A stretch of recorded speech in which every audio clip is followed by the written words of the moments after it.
Siap. Oke, Bismillahirrahmanirrahim. Assalamualaikum warahmatullahi wabarakatuh. Waalaikumsalam warahmatullahi wabarakatuh.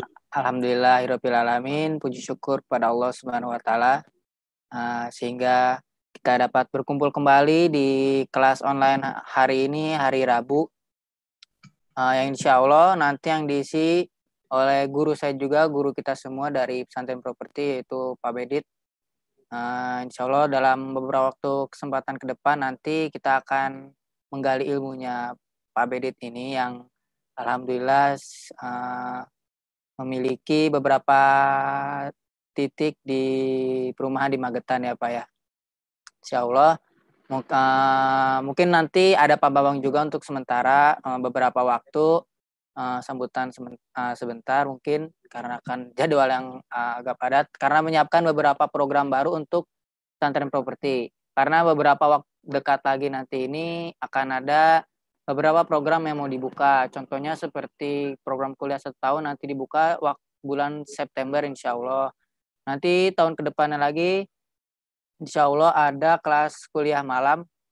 Itu khusus semua umur, semua laki-laki dan perempuan insya Allah bisa.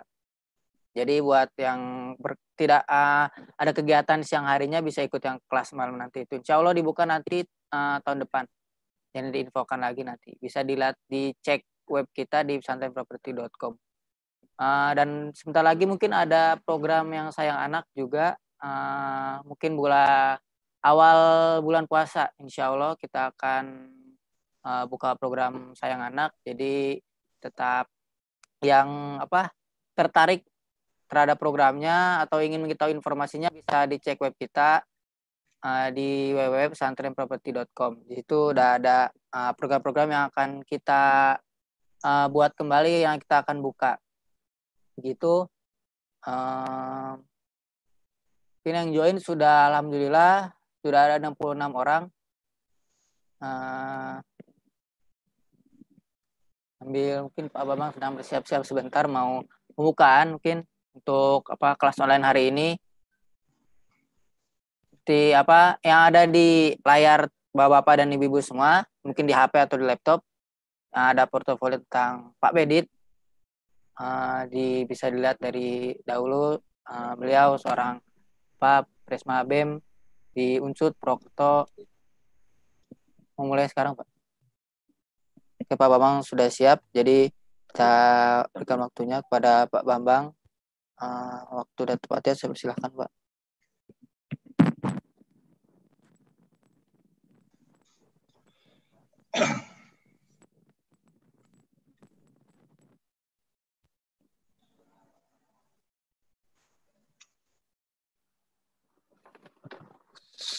Bismillahirrahmanirrahim. Assalamualaikum warahmatullahi wabarakatuh.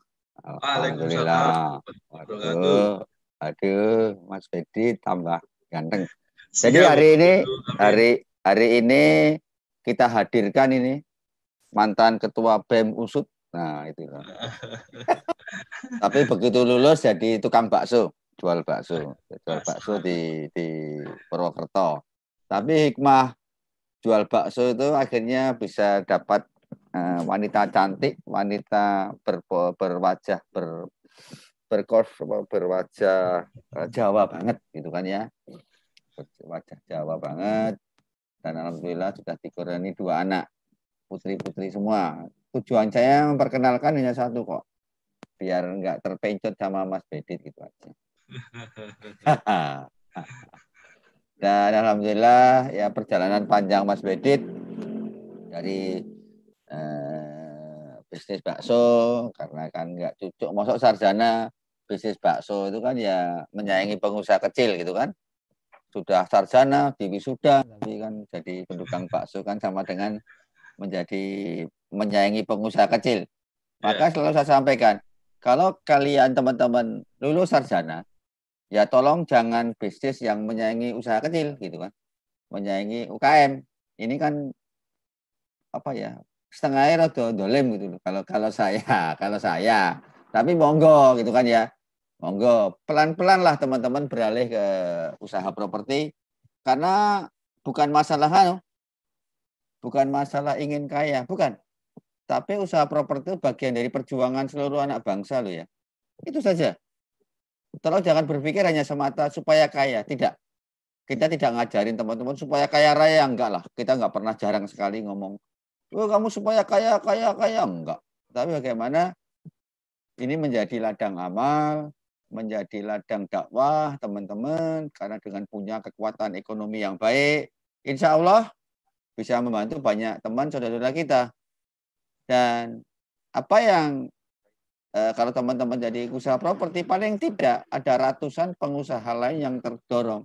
Dari tukang batu, dari tenaga kasar, tukang pasir, tukang material, toko besi, toko elektronik, yang jual lingkungan, warung-warung sebelah hidup. Jadi tidak perlu kita menghidupkan usaha UKM. Kalau teman-teman kuat di usaha properti, secara otomatis, betul ya, usaha kecil lainnya akan hidup.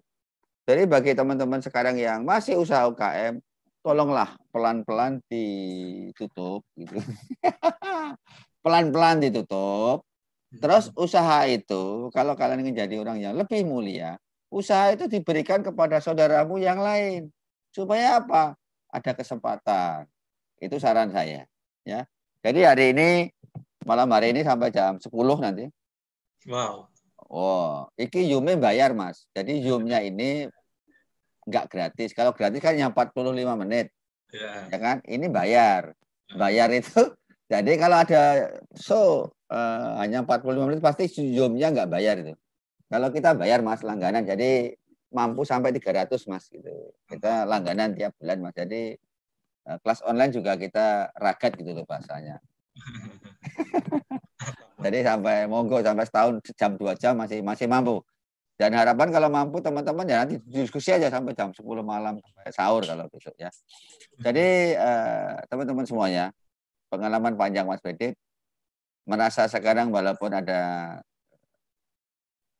corona gitu ya, kurang lebih 1 bulan sebelumnya sudah sampaikan, Mas Bedit tolong sekarang ya segera stop daripada hal-hal yang sifatnya cash out harus keluar. Bagaimana cash in bisa masuk?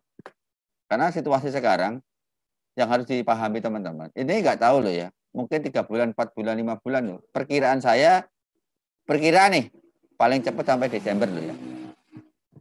Sampai Desember loh. Dan untuk siap-siap 3 bulan lalu, 2 bulan yang lalu saya bilang Mas Bedit, pada saat saya mempelajari namanya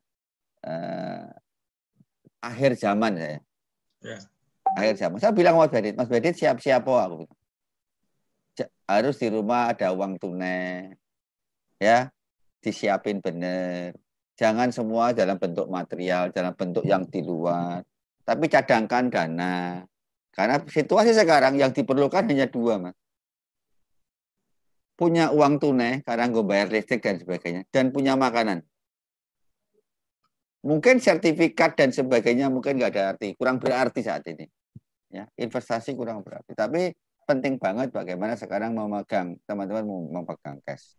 Ini yang satu hal yang harus. Dan situasi dunia sudah berubah, ya, berkembang dengan cepat. Situasi 2-3 bulan kita nggak tahu. Tapi kenapa Mas Bedit merasa tenang, aman? Juga besok Mas, minggu hari Jumat, yang akan ngisi juga kelas online. Satu santri kita juga pengajar tetap di pesantren, seperti Mas Bedit, yang dari Bandung, Mas Taufana. Minggu depan ketemu lagi. Dia juga aman, nyaman, nggak keburu-buru. Diawali dengan apa? Karena kewajiban tanah, kewajiban pihak-pihak, itu sudah ada proteksi. Sekarang mungkin pada kalut, karena pembayaran tanahnya harus tanggal berapa, bulan apa. Kalut itu. Itu yang membuat kalut. Tapi Mas Bedit, besok Mas Taufana akan fokus membicarakan itu. Itu minggu hari Jumat, ya, jam 7:30 juga. Jadi Mas Bedit akan menceritakan pengalamannya mengatasi situasi seperti ini, ya. Itu pengalaman saya tahun 2006. 2006 ya, berarti sudah 14 tahun lalu pada saat kami mengalami gempa bumi di Jogja. Hampir sama. Tetapi pada gempa bumi Jogja kalau dulu yang kami lakukan hampir 2 tahun mati suri di Jogja. Tetapi di kota-kota lain hidup. Nah, Di Jogja saya mati suri bagaimana ngatasi, tapi saya mencari rezeki dari kota-kota lain. Ada di Banjarmasin, ada di Cirebon, ada di Solo. Masih posisinya cash in dari kota lain bisa masuk. Tetapi sekarang posisi dari kota lain tidak masuk. Nah ini bagaimana ngatasi? Kalau kami punya pengalaman, akhirnya alhamdulillah dengan COVID-19 ini, hikmah buat saya bisa menyusun kurikulum yang baik, bisa sangat rapi, bisa sangat detail, ya, bisa sangat insya Allah kita juga buat program-program 1 tahun pendidikan yang lebih nggak kayak kemarin, jauh lebih sangat profesional, ya. Kita ada kelas online 1 tahun, ada pendidikan di properti, dan insya Allah juga kita sudah ada 50-an beberapa teman yang ingin membuka cabang kantor cabang untuk promosi tentang pesantren. Teman-teman juga nanti kalau ingin bergabung, ingin bukan masyarakat ya, sebagai anak bangsa punya tanggung jawab sebagai kepanjangan tangan pesantren properti, ya sudah ada 50 sekarang. Saya mau buka untuk bagaimana membantu mensosialisasikan namanya tanah untuk anak negeri. Kita ada 2 program namanya Cinta. Kalau kita jargon kita satu adalah tanah untuk anak negeri atau tuan, yang satu adalah jargon kita adalah jaga tanah luhur. Itu yang menjadi motivasi keberadaan pesantren. Jadi teman-teman yang ingin juga bergabung, kepingin menjadi bagian dari pesantren properti, mengedukasi ke masyarakat, caranya bagaimana, itu akan bisa chat ke admin. Mungkin nggak panjang-panjang, monggo Mas Bedit bisa. Tadi saya di Facebook saya tulis pendekar dari lereng Gunung Lawu. Gunung Lawu itu kan Magetan, itu kan ya. Dan harus teman-teman ingat, Gunung Lawu itu tempat bersemayamnya Brahma Kumbara. Nah, di situ ada Brahma Kumbara, ada Mantili, artinya apa? Ada Laksmini. Lah itu cerita kita masa lalu. Jadi insya Allah Mas Bedit itu juga sepiawai Brahma Kumbara. Amin. Ya, sepiawai Brahma Kumbara. Tapi istrinya itu bukan kayak Mandili, tapi kayak apa? Bukan kayak Laksmini, tapi kayak Mandili. Jadi saya pikir cukup, matur nuwun, monggo waktu saya berikan sepenuhnya pada Mas Bedit. Assalamualaikum warahmatullahi wabarakatuh. Waalaikumsalam warahmatullahi wabarakatuh. Moderatornya masuk lagi nggak, Bang?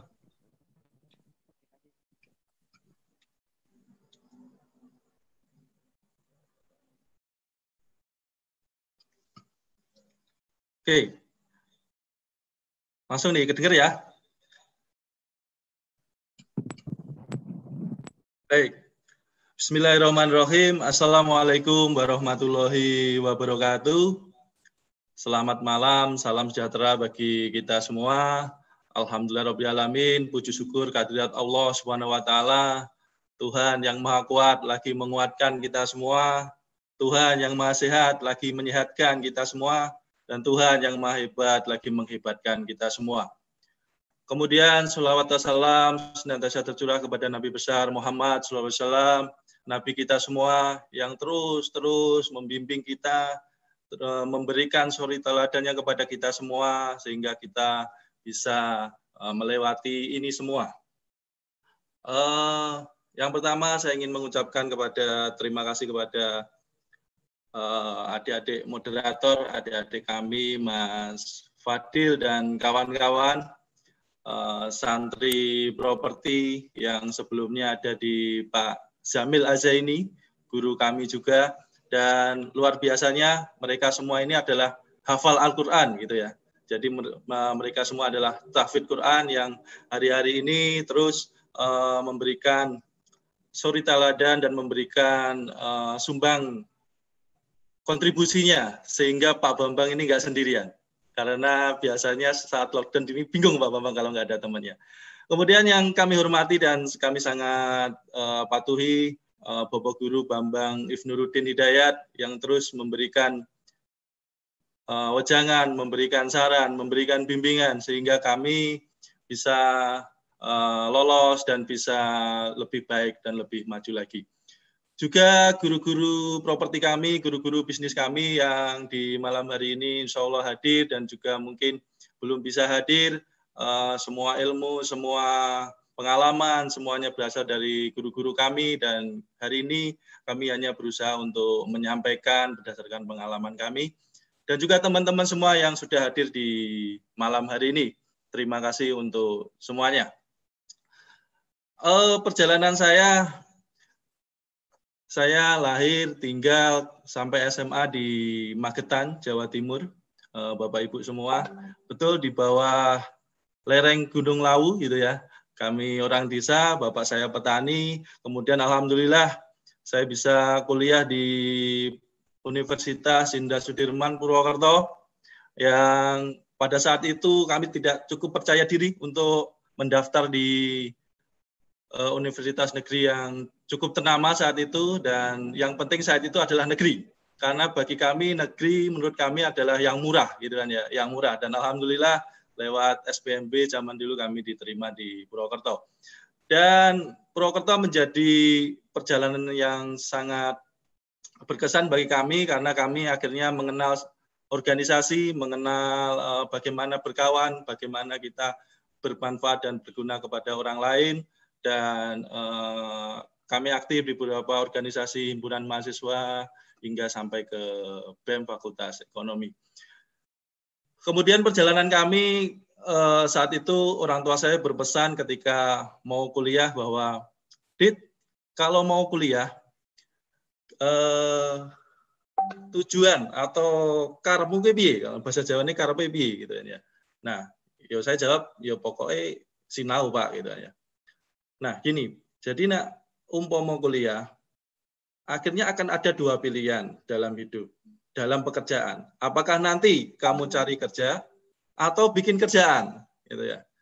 Sebelum sampai saya menjawab, bapak saya sudah langsung bilang, kalau kuliah hanya untuk cari kerja, ya mending kerja di sawah sama bapak.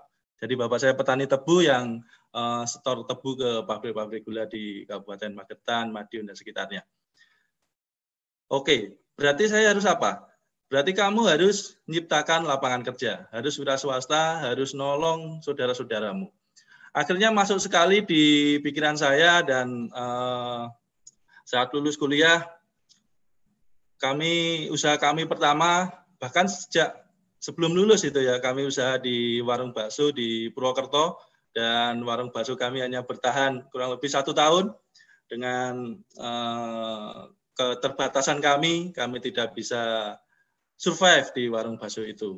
Singkat cerita, kami pulang ke Magetan, bingung gitu ya, bingung, dan kemudian ada teman yang ngajak di usaha konstruksi, usaha kontraktor, dan di 2009 kami memulai usaha konstruksi.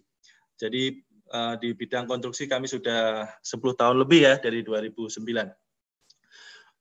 Kami mulai mengerjakan proyek-proyek rumah-rumah pribadi, kemudian juga di instansi pemerintah, kemudian juga di pabrik-pabrik gula di BUMN, dan kami bertahan sampai tahun 2014, 2015, 2009 sampai 2014.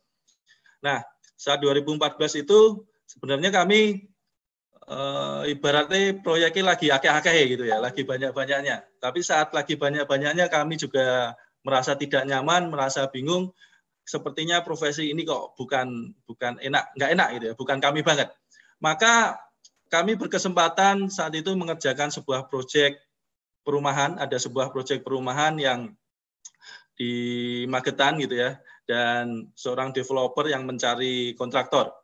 Singkat cerita kami kenal, dan Mas, tolong kerjakan rumah kami, gitu ya. Tolong kerjakan rumah kami, ini ada 10 unit. Nah, 10 unit ini harganya per rumah 75 juta saat itu, rumah komersil. Nah, Mas Bedit, 75 juta ini kan sudah untung ya, gitu. Ya sudah, gitu. Bicaranya gitu. Ya sudah, saya sudah untung, gitu. Sudah kami hitung dan sudah untung. Oke. Gimana kalau Mas Bedit kita bayar 85 juta per unit? Gitu ya, 85 juta kali 10. Nah, bingung saya. 75 juta sudah untung, kok jadi malah 85 juta nih developer kasih saya. Maksudnya gimana Pak developer kan gitu ya. Jadi Mas Bedit, hitungan kita 75 juta dan 75 juta jenengan sudah untung, ini malah kami bayar 85 juta. Tapi caranya gini Mas Bedit, jenengan kerjakan dulu, jenengan bangun dulu. Nah, kalau nanti sudah jadi, saya bayar melalui pencairan KPR-nya. Gitu ya. Jadi kalau 75 juta kan bayarnya by termin nih, 20% bayar, 40% bayar gitu kan ya, atap bayar gitu. Nah, ini tak tambahin 10 juta Mas Bedit, tapi selesai baru bayar. Gitu ya. Oke, akhirnya singkat saya deal karena saat itu rekanan-rekanan bangunan saya, toko-toko bangunan sudah cukup lumayan di Magetan dari kontraktor itu. Dan kemudian saya kerjakan saat 3-4 bulan selesai bangunan itu waktunya saya mengajukan pencairan gitu kan ya. Nah, saat melakukan pencairan developernya bilang gini, nuwun sewu Mas Bedit, proyeksi tidak seperti yang kita canangkan kemarin, maka Mas Bedit ini kami bayar sekian dulu. Nah, sekian dulu itu kecil banget, hanya 5% dari nilai kontrak. Gitu ya. Kemudian dicicil lagi bulan depan, dicicil lagi, bahkan sampai 1 tahun lebih itu baru selesai. Maka di tengah perjalanan saya berpikir, loh, kalau begitu, yo enak dia ya. Sebenarnya saya biayai bangunan, dan kemudian walaupun membagi untungnya ke saya 10 juta per unit, tapi nggak modal sama sekali, 75 unit kali 10 gitu kan ya. Ya enak dia gitu ya. Kemudian saya berpikir, loh kenapa nggak bikin sendiri gitu. Nah, kemudian kami mencoba kafling 45 unit dan kawasan pertama kami di tahun 2015 awal di 23 unit di depan Terminal Magetan mainstream resident. Nah, kemudian perjalanan kami ngurus bangun bisa karena kontraktor, ngurus izin bisa karena sudah banyak kenal di Pemda. Tetapi jualan juga tidak mudah ternyata gitu ya. Jualan ternyata tidak mudah. Saat itu dalam 6 bulan pertama saya hanya laku 1, dan itu pun laku oleh teman saya sendiri. Jadi teman saya sendiri kerja di pelayaran gitu ya, kerja di pelayaran, saya rayu-rayu untuk ambil, dan akhirnya ngambil. Nah, di tengah kebingungan penjualan gitu ya, akhirnya saya ketemu Mas Tommy S. Wahyudi di Madiun saat kopdar acara di organisasi RE waktu itu. Nah, kemudian Mas Tommy nyarankan saya supaya ikut seminar. Ya itulah seminarnya Pak Bambang Ibnuruddin Hidayat. Waktu itu belum ada pesantren properti. Sudah dibangun waktu itu mungkin, tetapi belum mengadakan kelas-kelas. Kami seminar di hotel, dan itu seminar hotel Pak Bambang yang terakhir. Kami bersyukur sekali ketemu Pak Bambang Ibnuruddin Hidayat, dan akhirnya kami konsultasi, kami terus mencari tahu, berguru kepada beliau, dan sebenarnya simpel saja. Saya masih ingat pagi-pagi subuh-subuh lihat ke proyek kami saat 2015, dan Pak Bambang hanya menyarankan 2 hal. Karena saya kontraktor, saya bikin bedeng itu ya untuk nyimpen material di depan saya. Nyimpen depan biar hemat, pikiran saya kan biar hemat. Tetapi ternyata hemat kontraktor tidak berbanding dengan strategi pemasaran. Pak Bambang hanya bilang bedengnya pindah ke belakang, gate-nya dibikin, kemudian dipaving 50 meter dan diaktifkan marketing penjualannya. Karena saat itu saya hanya jualan sendiri, dibantu staf saya hanya 1, staf admin, dan itu pun kantornya di rumah, gitu kan ya. Tidak masih ingat di garansi mobil, di garansi tempat saya. Jadi belum benar-benar ter-SOP. Kami lakukan itu saran-saran Pak Bambang, dan akhirnya sold out. Dan singkat kata kami sudah ada beberapa proyek di Magetan, kemudian di Wonogiri, dan juga ada di Anjatan. Semuanya berkat guru-guru kami dan juga kemurahan oleh Allah SWT sehingga kami bisa melewati itu semua. Dan di malam hari ini kita akan berbagi bagaimana, karena saat ini masa-masa corona gitu kan ya, masa-masa corona yang bikin pusing, sungguh tidak terbayangkan sama sekali begitu cepat ketika Desember di Cina dan sekarang sudah sampai di Magetan. Mohon maaf, moderator, saya dibantu untuk ganti slide biar saya bisa menampilkan slide saya. Siap. Oke, terima kasih.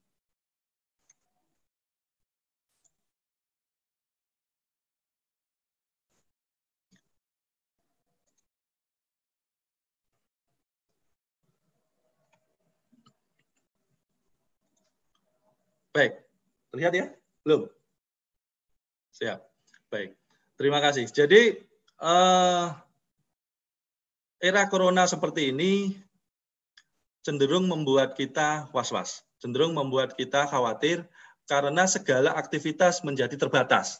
Yang awalnya kita bisa misalkan bertukang, ternyata tidak bisa. Yang awalnya bisa kita catering, bisa presentasi ke setiap instansi, bisa sebar brosur, bisa aktivitas marketing, ternyata sekarang tidak bisa. Kemudian kita juga harus terpaksa tinggal di rumah dan menjaga kesehatan kita masing-masing, sehingga mungkin bisa jadi akan berimbas kepada unit bisnis kita. Nah, di sore hari ini kita akan belajar bagaimana strategi menyelamatkan cash flow developer properti di era pandemi corona ini. Karena cash flow adalah nyawa, cash flow ibarat manusia itu adalah ibarat darah yang mengalir di setiap tubuh kita, di setiap organisasi usaha kita. Nggak ada darah, mati kita. Nggak ada cash flow, mati kita. Maka sudah betul bahwa jargon-jargon bisnis adalah cash flow adalah the king dan laba adalah ratunya gitu ya. Antara cash flow dan laba inilah saling beriringan. Kita tidak boleh hanya memperhatikan cash flow tetapi mengesampingkan laba, dua-duanya harus kita pertimbangkan. Tetapi dalam kondisi-kondisi seperti ini mungkin kita akan sedikit berbagi laba, mengurangi laba, tetapi darah kita mengalir. Nah, darah kita mengalir. Kondisi sekarang ini Bapak Ibu. Oke, kondisi sekarang ini saya update hari ini bahwa ternyata COVID-19 di Indonesia sudah ada 5.136 kasus. Ini tadi pagi Bapak Ibu. Kemudian dari 5.000 itu ada dalam perawatan 4.200 sekian. Sembuh alhamdulillah 400 dan meninggal 400. Ini hanya 1 bulan, kurang lebih ya, 1 bulan lebih sedikit dari konfirmasi kasus pertama, karena di awal Maret.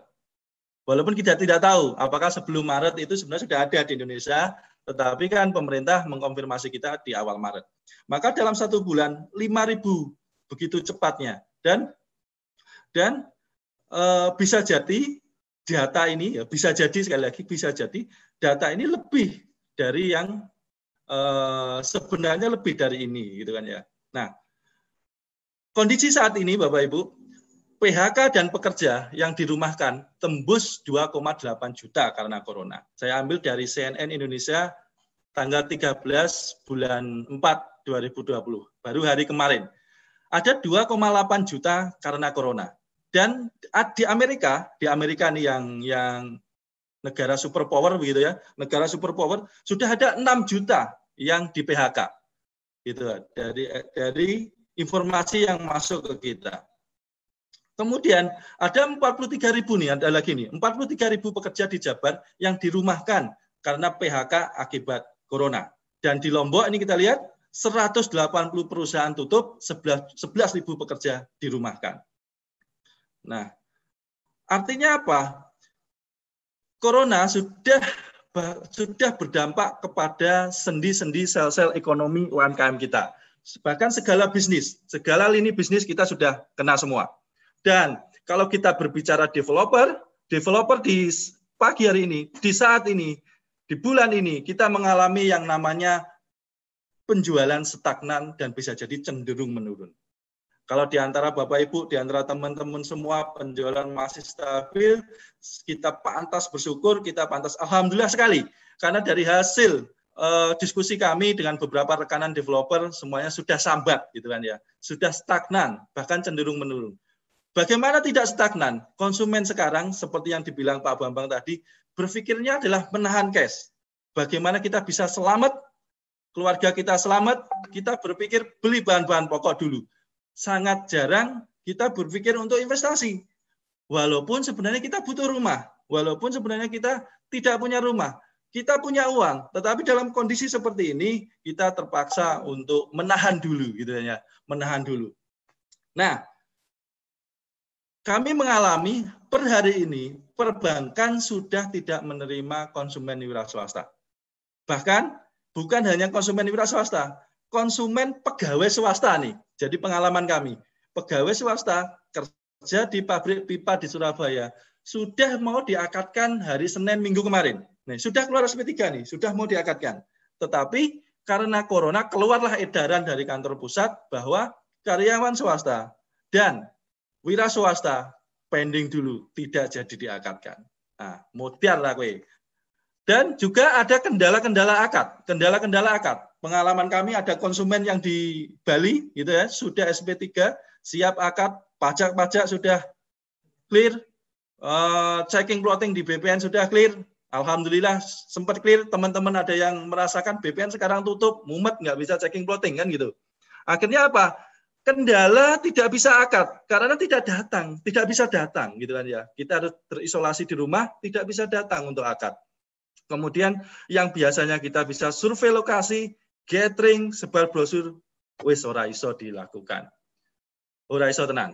Dan produktivitas karyawan bisa jadi juga menurun Bapak Ibu karena kerja dari rumah, kemudian bisa jadi juga ada pembatasan jam kerja.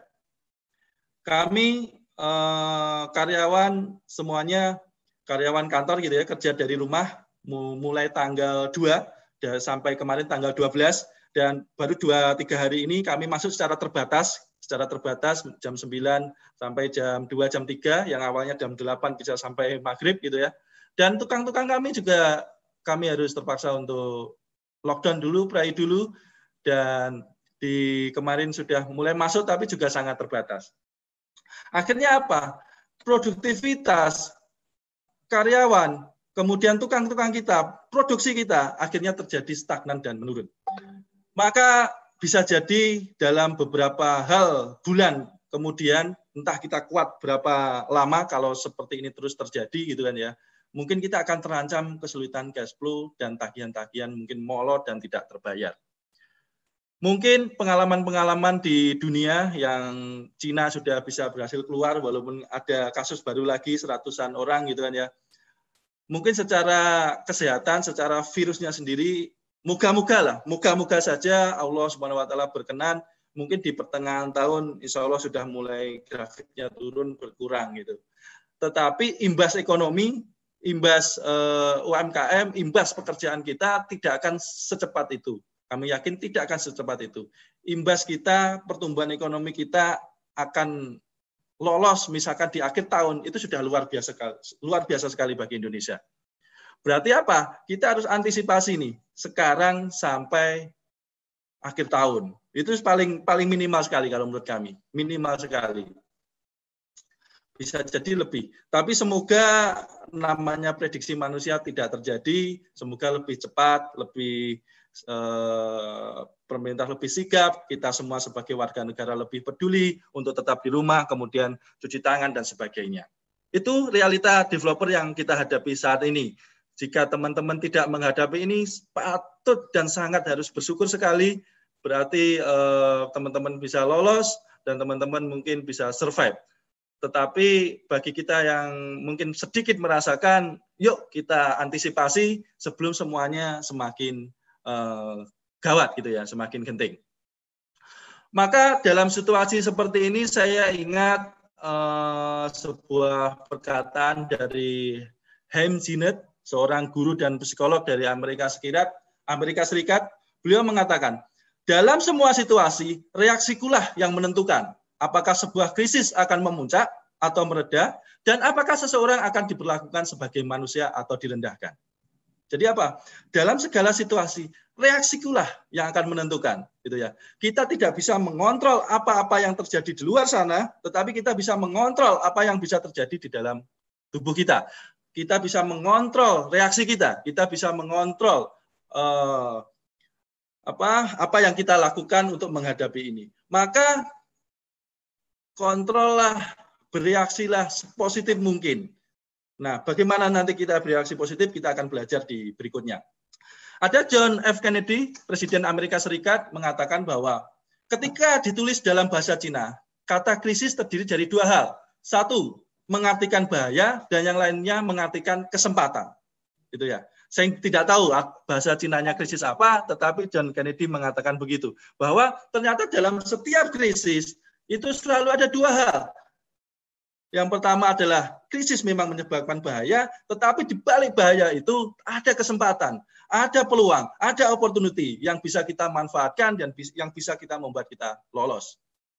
Kemudian Napoleon Hill mengatakan sebuah motivasi dari Amerika Serikat bahwa titik baik dalam kehidupan mereka yang berhasil biasanya datang pada saat suatu krisis. Gitu ya. Jadi orang-orang itu sisi baiknya, sisi hebatnya, sisi kuatnya akan datang biasanya justru saat-saat krisis. Mereka akan menampilkan, memperkenalkan diri mereka yang lain, diri mereka yang berbeda.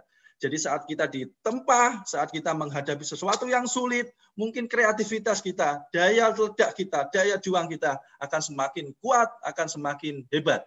Karena apa? Karena keadaan tidak mungkin berleha-leha lagi, keadaan yang memaksa kita sehingga kita harus lebih kuat lagi.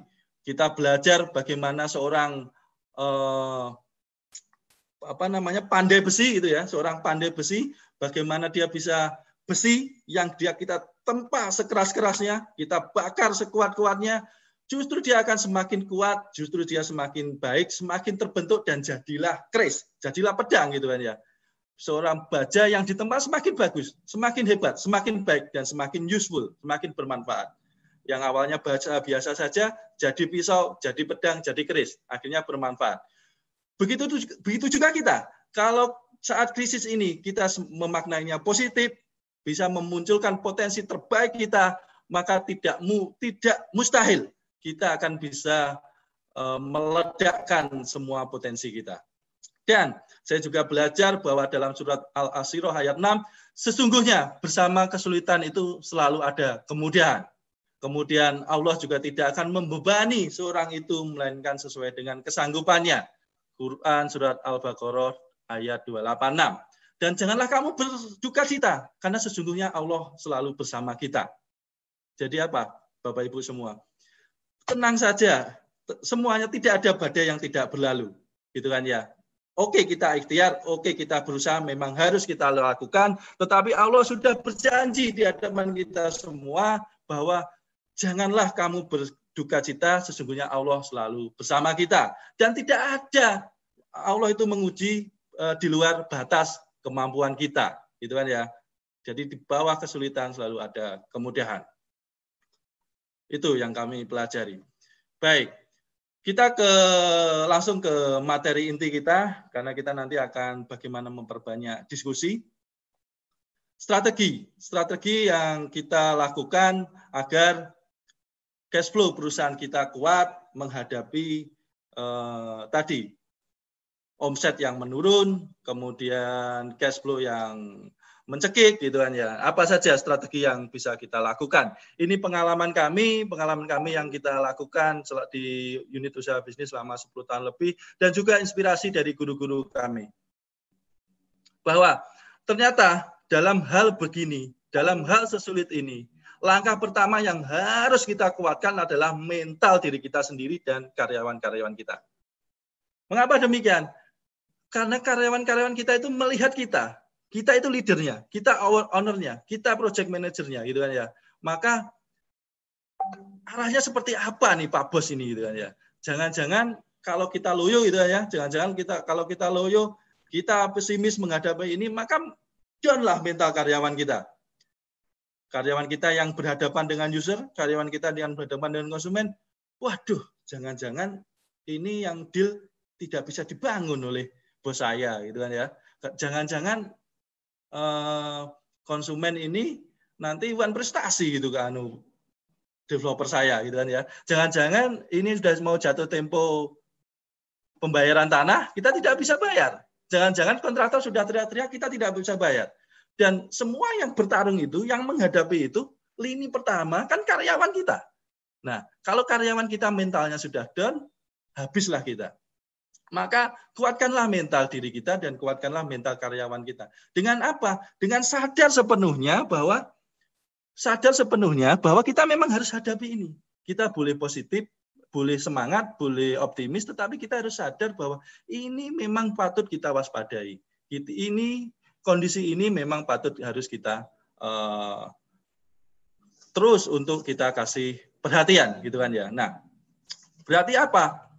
kuatkan daya ledak leadership kita semua, gitu kan ya. Kuatkan daya ledak leadership kita semua. Jadi kita hanya akan kuat, kita akan hanya hebat ketika leadership kita kuat dan karyawan kita juga kuat. Kuatkan mental, kuatkan SDM kita. Bagaimana meningkatkan leadership kita, menguatkan leadership kita? Saya selalu percaya bahwa seorang business owner, seorang pemimpin, seorang direktur, dia owner perusahaan, berarti dia harus bisa share vision. Dia harus memberikan visi yang jelas kepada karyawannya. Saat-saat begini sudah waktunya nih. Saya sekalian ringkas ke yang kedua, sudah saatnya. Ini kesempatan bagi kita untuk mempertegas sistem perusahaan dan SDM kita.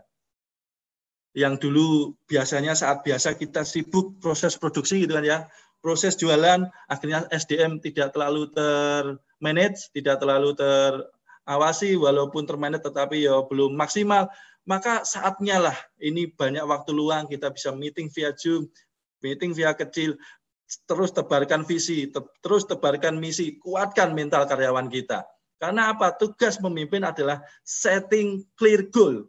Jadi setlah goal Anda secara jelas, secara tepat, secara terukur, sehingga karyawan Anda ikut dan dalam perusahaan Anda, mengorbankan kehidupannya untuk perusahaan Anda.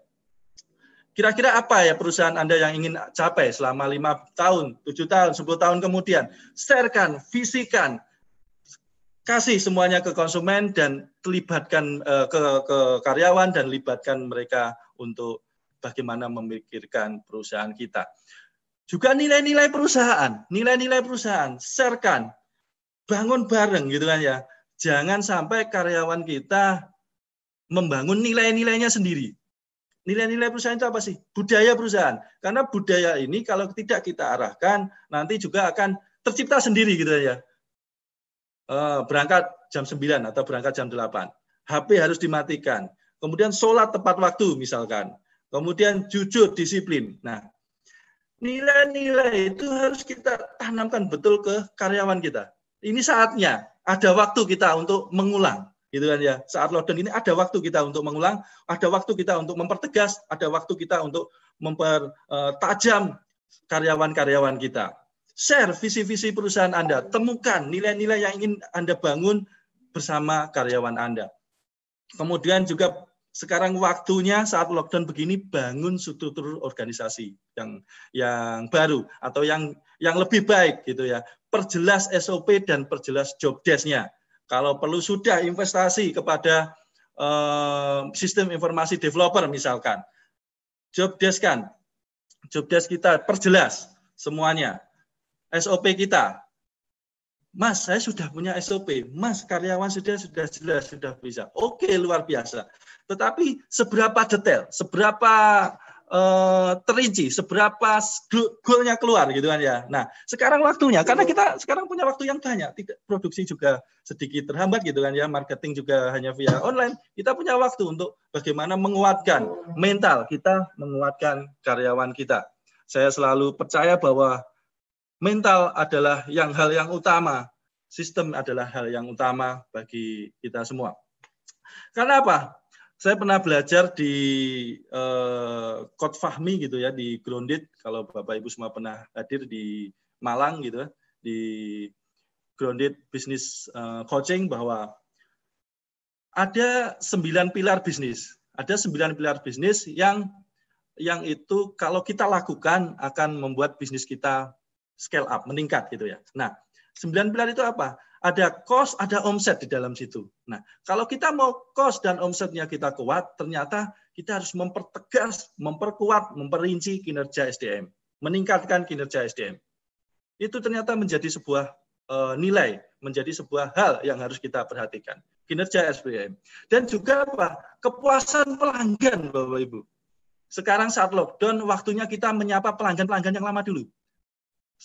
Mungkin perumahan-perumahan kita yang sudah sold out, yang sudah kita jarang ke situ, ya kita bisa menyapa via WA, via Facebook mereka gitu kan ya. Siapa tahu akan muncul opportunity baru dari pelanggan-pelanggan kita. Apalagi perumahan yang masih berjalan, gitu kan ya. Ciptakan nilai kepuasan pelanggan, waktunya handle komplain secara baik, secepat mungkin, sekuat mungkin, sebaik mungkin. Itu. Kemudian leadership itu tadi set clear goal, kemudian harus result oriented, gitu kan ya. Kemudian ini penting bagi business owner. Terjun sepenuhnya, larut sepenuhnya. Saat-saat segini, Bapak Ibu harus larut sepenuhnya, terjun sepenuhnya. Kalau dulu kita ngebos gitu kan ya, jalan-jalan sudah ada project manager gitu kan ya, sudah ada divisi marketing, sudah ada yang ngurusi KPR, monitor saja dari rumah, telepon HP gitu kan ya, WA. Nah, tetapi saat begini waktunya kita larut sepenuhnya. Waktunya kita kembali, waktunya kita melihat bisnis kita seperti apa, ada apa yang harus kita perbaiki, apa yang harus kita lakukan. Larut sepenuhnya Bapak Ibu, sudah waktunya. Kalau kemarin kita agak nyantai, sudah tidak bisa lagi. Karyawan-karyawan kita membutuhkan kita, menguatkan mental kita, karena melihat itu tadi badai PHK dan sebagainya. Waduh, jangan-jangan saya kena PHK gitu kan ya. Jangan-jangan ini aku jualan nanti rumahnya nggak dibangun gitu kan sama bosku gitu kan. Jangan-jangan kontraktor saya yang nyari, saya yang negosiasi, saya yang ketemu setiap hari, nah, bosku nggak bisa bayar, saya yang dicari. Nah, jadi karyawan kita hari ini hanya jangan-jangan dalam pikirannya. Maka kuatkan, pertegas kinerja mental karyawan dan diri kita sendiri. Juga yang jauh lebih penting lagi adalah spiritual belt. Apa itu? Ya sudah waktunya kita kembali pada kedekatan kita kepada Allah Subhanahu wa taala, kita memberi contoh kepada karyawan-karyawan kita yang sholatnya masih bolong-bolong, saya sendiri juga masih agak bolong-bolong, tapi mari kita perbaiki bersama gitu kan ya, yang tidak tepat waktu gitu kan, budayakan, kemudian misalkan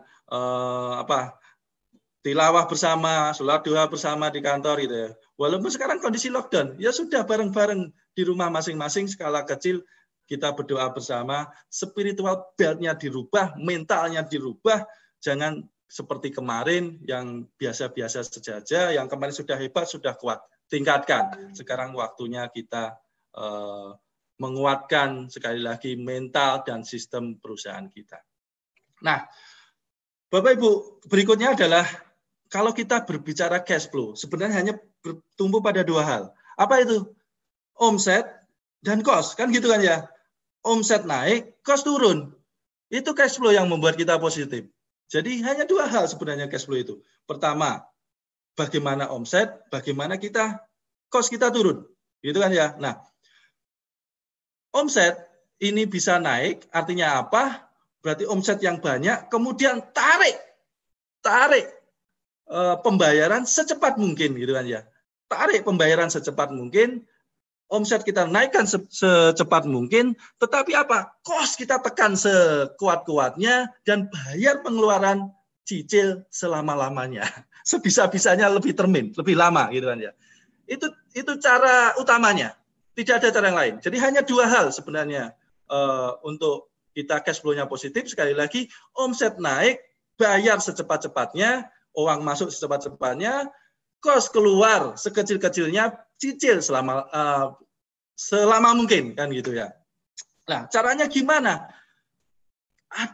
Saya melihat file-file lama gitu ya, file-file lama. Wah, ternyata saya masih punya uang retensi perbankan misalkan gitu. Ya sudah, sekarang waktunya untuk ngambil. Sekarang sudah waktunya untuk nyairkan. Kemudian DP konsumen, persuasi secara head to head ke konsumen, bangun hubungan yang baik sehingga walaupun dalam kondisi begini konsumen bisa masuk gitu ya, bisa masuk konsumen kecil-kecil, kemudian jualan in-house juga bisa masuk gitu ya. Artinya apa? Kejar tagihan gitu ya. Pertama adalah kejar tagihan. Kemudian yang kedua yang kami lakukan adalah tawarkan layanan turunan developer. Gitu kan ya. Nah, biasanya kita fokus hanya jualan rumah. Biasanya kita hanya fokus jualan kafling. Tetapi saat seperti ini ibaratnya kita itu palu gada gitu kan ya. Palu gada, apa lo mau gue ada. Nah, tetapi juga tidak meninggalkan core bisnis kita. Nah, berarti apa? Tawarkan turunan-turunan developer.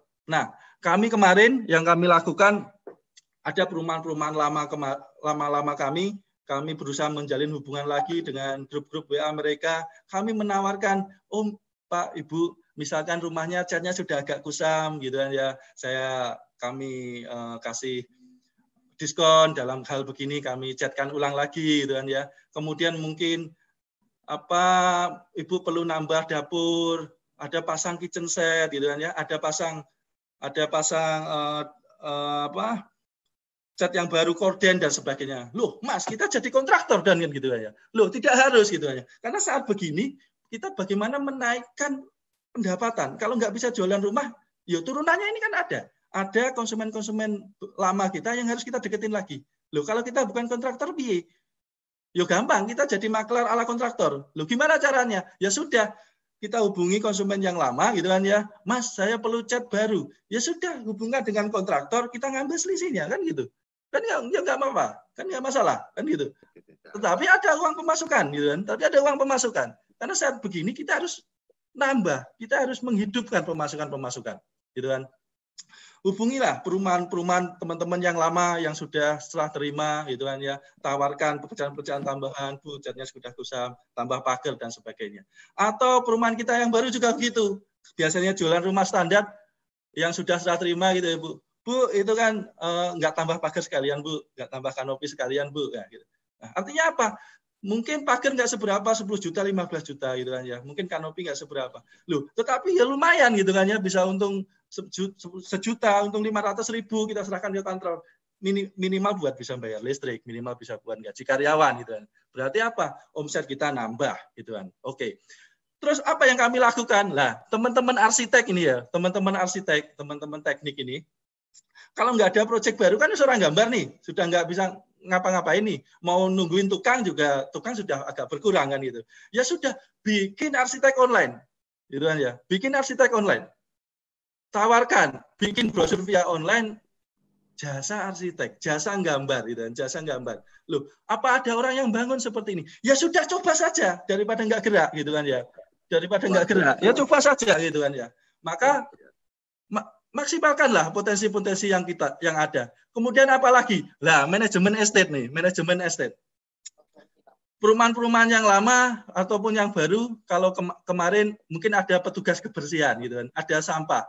Ya tawarkan, Bu, sampahnya kami ambili gitu kan ya. Kemudian apalagi? Mungkin dikelola dengan baik pembayaran listriknya, kemudian pembayaran airnya dan sebagainya. Yuk kita bisa ngambil lumayan itu kan ya, bisa ngambil lumayan. Apalagi kalau perumahan-perumahan kita elit bisa ngambil sekian puluh ribu kali jumlah rumah, itu juga sudah lumayan. Jadi apa? Naikkan omset, kejar DP konsumen, uang retensi perbankan ambil, fokus jualan in-house. Kemudian apa? Bikin kerjaan-kerjaan tambahan, kanopi, pagar dan sebagainya. Oke, kemudian apa? Setelah cash naik, berarti apa? Turunkan cost. Sebenarnya simple, tetapi ya ora mudah. Gimana cara menurunkan cost?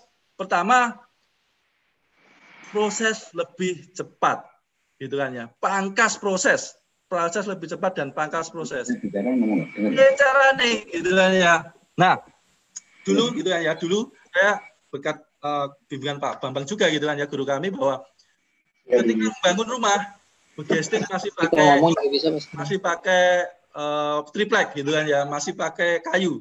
Ya sudah, sekarang sudah nggak gitu lagi. Bikinlah dari baja ringan, bikinlah dari senggavalum. Artinya apa? Mungkin biaya di awal lebih banyak, tetapi awet, lebih cepat bikinnya gitu kan ya. Pangkas cepat, pangkas lebih cepat, pangkas prosesnya. Kemudian apa? Cari bahan baku alternatif. Apa itu bahan baku alternatif gitu kan ya? Kalau biasanya kita maving gitu kan ya, biasanya kita maving rumah misalkan gitu kan, misalnya maving, ya sudah kita tinjau lagi bisnis plan kita yang di paving misalkan hanya 50 cm kanan kiri, yang tengah kita cor saja kan gitu. Berarti apa? Ada alternatif pekerjaan. Sudah cukup menghemat berapa itu kan? Lumayan gitu kan ya. Sudah menghemat berapa? Udah lumayan gitu kan daripada paving gitu kan. Cor saja gitu. Atau yang biasanya misalkan pakai batu alam, finishing kita agak mahal sedikit. Ya wes, kita pakai keramik-keramik yang biasa, yang motifnya seperti batu alam gitu ya. Tetapi ya cukup indah, kita tidak mengurangi kualitas yang ada gitu. Kemudian juga temukan supplier alternatif. Nah, temukan supplier alternatif. Apa itu? Yang lebih murah dan lebih bagus barangnya, kan gitu. Gampang sebenarnya. Kalau biasanya kita ngambil ke toko A, ya sudah kita jajaki, temukan supplier alternatif. Kemudian juga takaran pekerjaan yang pas dan awasi. Maksudnya gimana? Ya kalau membangun slope, kalau membangun kolom gitu kan ya, biasanya 12-15, ya sudah 12-15, nggak boleh lebih gitu kan ya. Takarannya yang pas, karena itu sudah diukur, sudah kuat. 12-15 karena tidak diawasi, tukang kita castingnya jeber gitu kan ya. Nah, akhirnya kos kita lebih mahal gitu kan. Itu. Artinya apa? Sesuai takaran yang pas, awasi yang rutin. Kemudian juga pangkas biaya rutin. Apa itu? Listrik, air, ya sudah. Yang biasanya pakai AC, buka saja kantornya, nggak usah pakai AC. Hitung-hitung juga biar coronanya juga tidak menyebar, kan gitu. Berarti apa? Naikkan omset, turunkan kos. Wis hanya itu yang bisa kita lakukan. Itu langkah keempat. Kemudian yang jauh lebih penting lagi adalah ubah gaya marketing. Nah, ubah gaya marketing. Apa itu? Yang pertama, Bapak Ibu bisa lakukan yang namanya diferensiasi produk, gitu ya. Diferensiasi produk. Saya kemarin ada ide gini di perumahan kami di Mospati, gitu kan ya, di Mospati Magetan. Nih, kelihatan? Ya. Jadi awalnya kami jualan dengan harga 274 tipe 45, gitu kan ya. Kemudian tipe bangunannya juga tidak seperti itu, lebih lux, lebih bagus, gitu kan. Nah, saat kondisi corona seperti ini, terpaksa saya harus diferensiasi. Apa?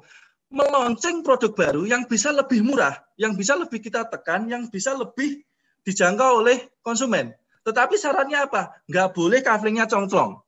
Berarti apa? Berarti harus misalkan di belakang gitu kan ya, 1 deret 5. Itu launching produk baru yang lebih murah, yang lebih efisien, yang lebih terjangkau. Misalkan, berarti kita rubah desain. Lah, rubah desain itu nggak apa-apa, asalkan 1 deret di belakang. Asal tidak jauh-jauh dengan desain yang lama. Gitu. Nah, desain menentukan cost. Kemudian rubah finishingnya, yang awalnya batu alam, berarti ya sudah cukup.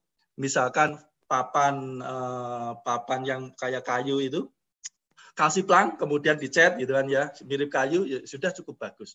Berarti launching tipe baru yang lebih murah gitu kan. Terus juga ada yang namanya cost leadership.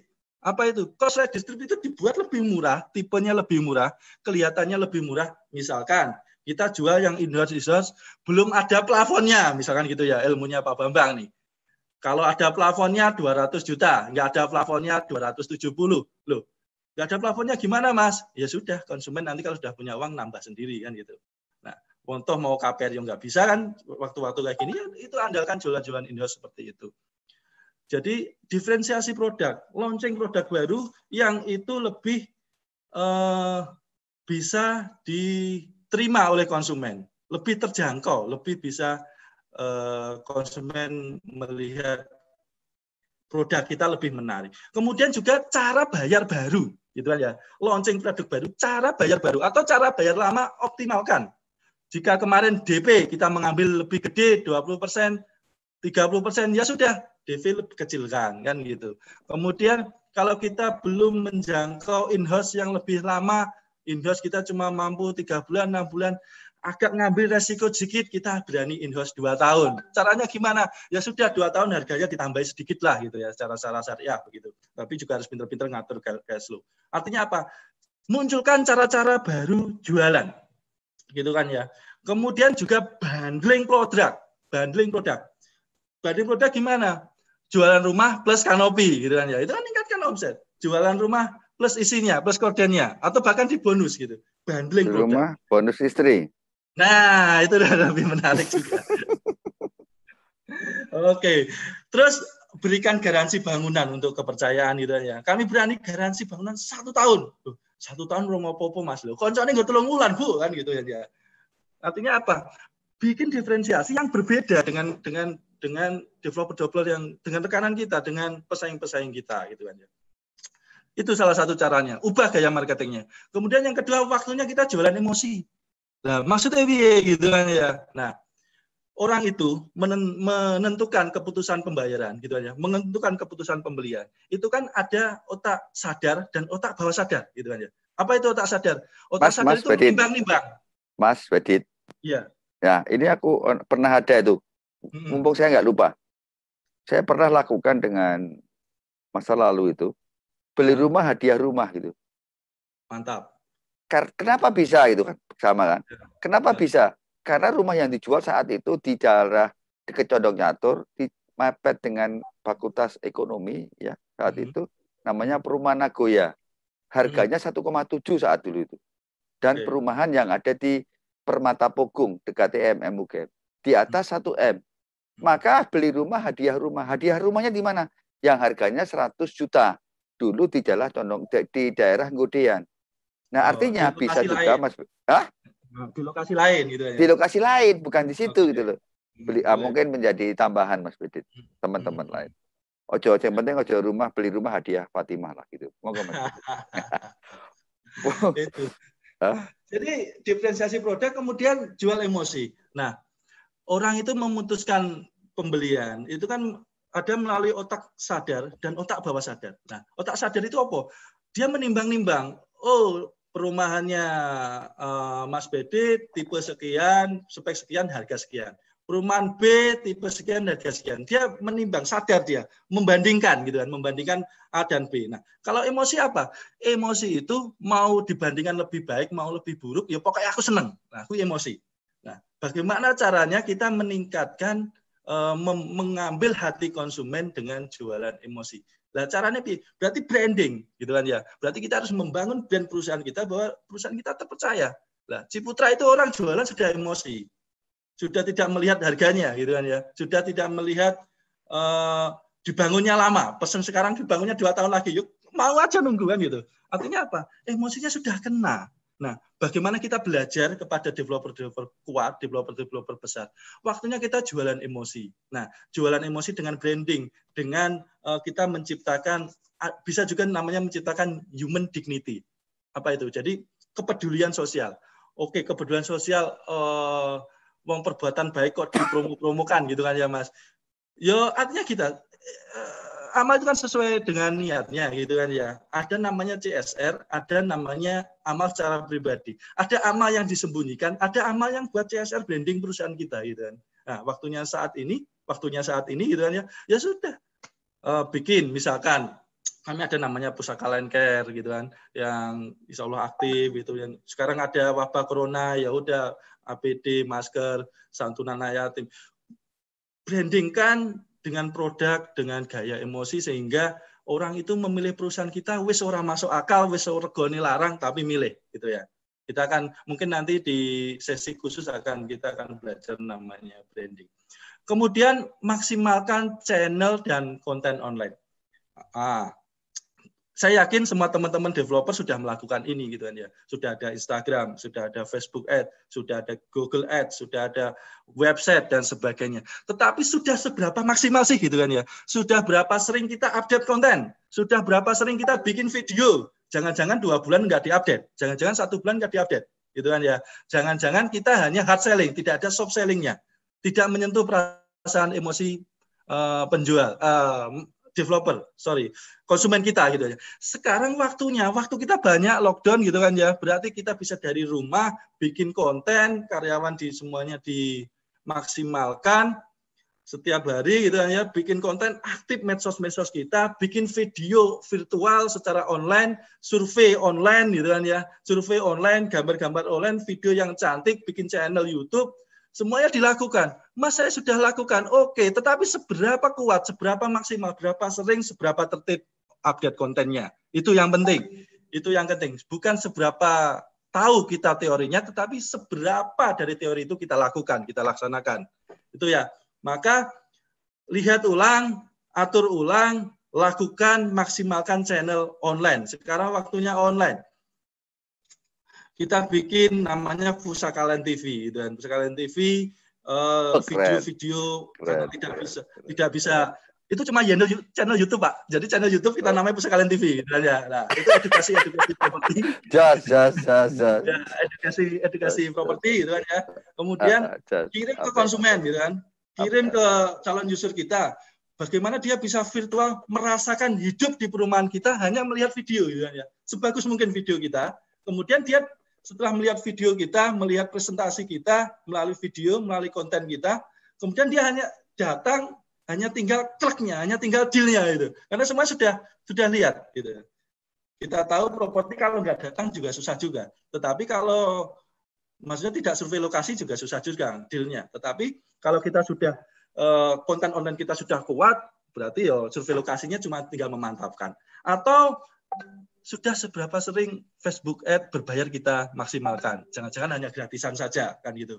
Instagram Ad seberapa sering sudah kita maksimalkan. Berarti apa?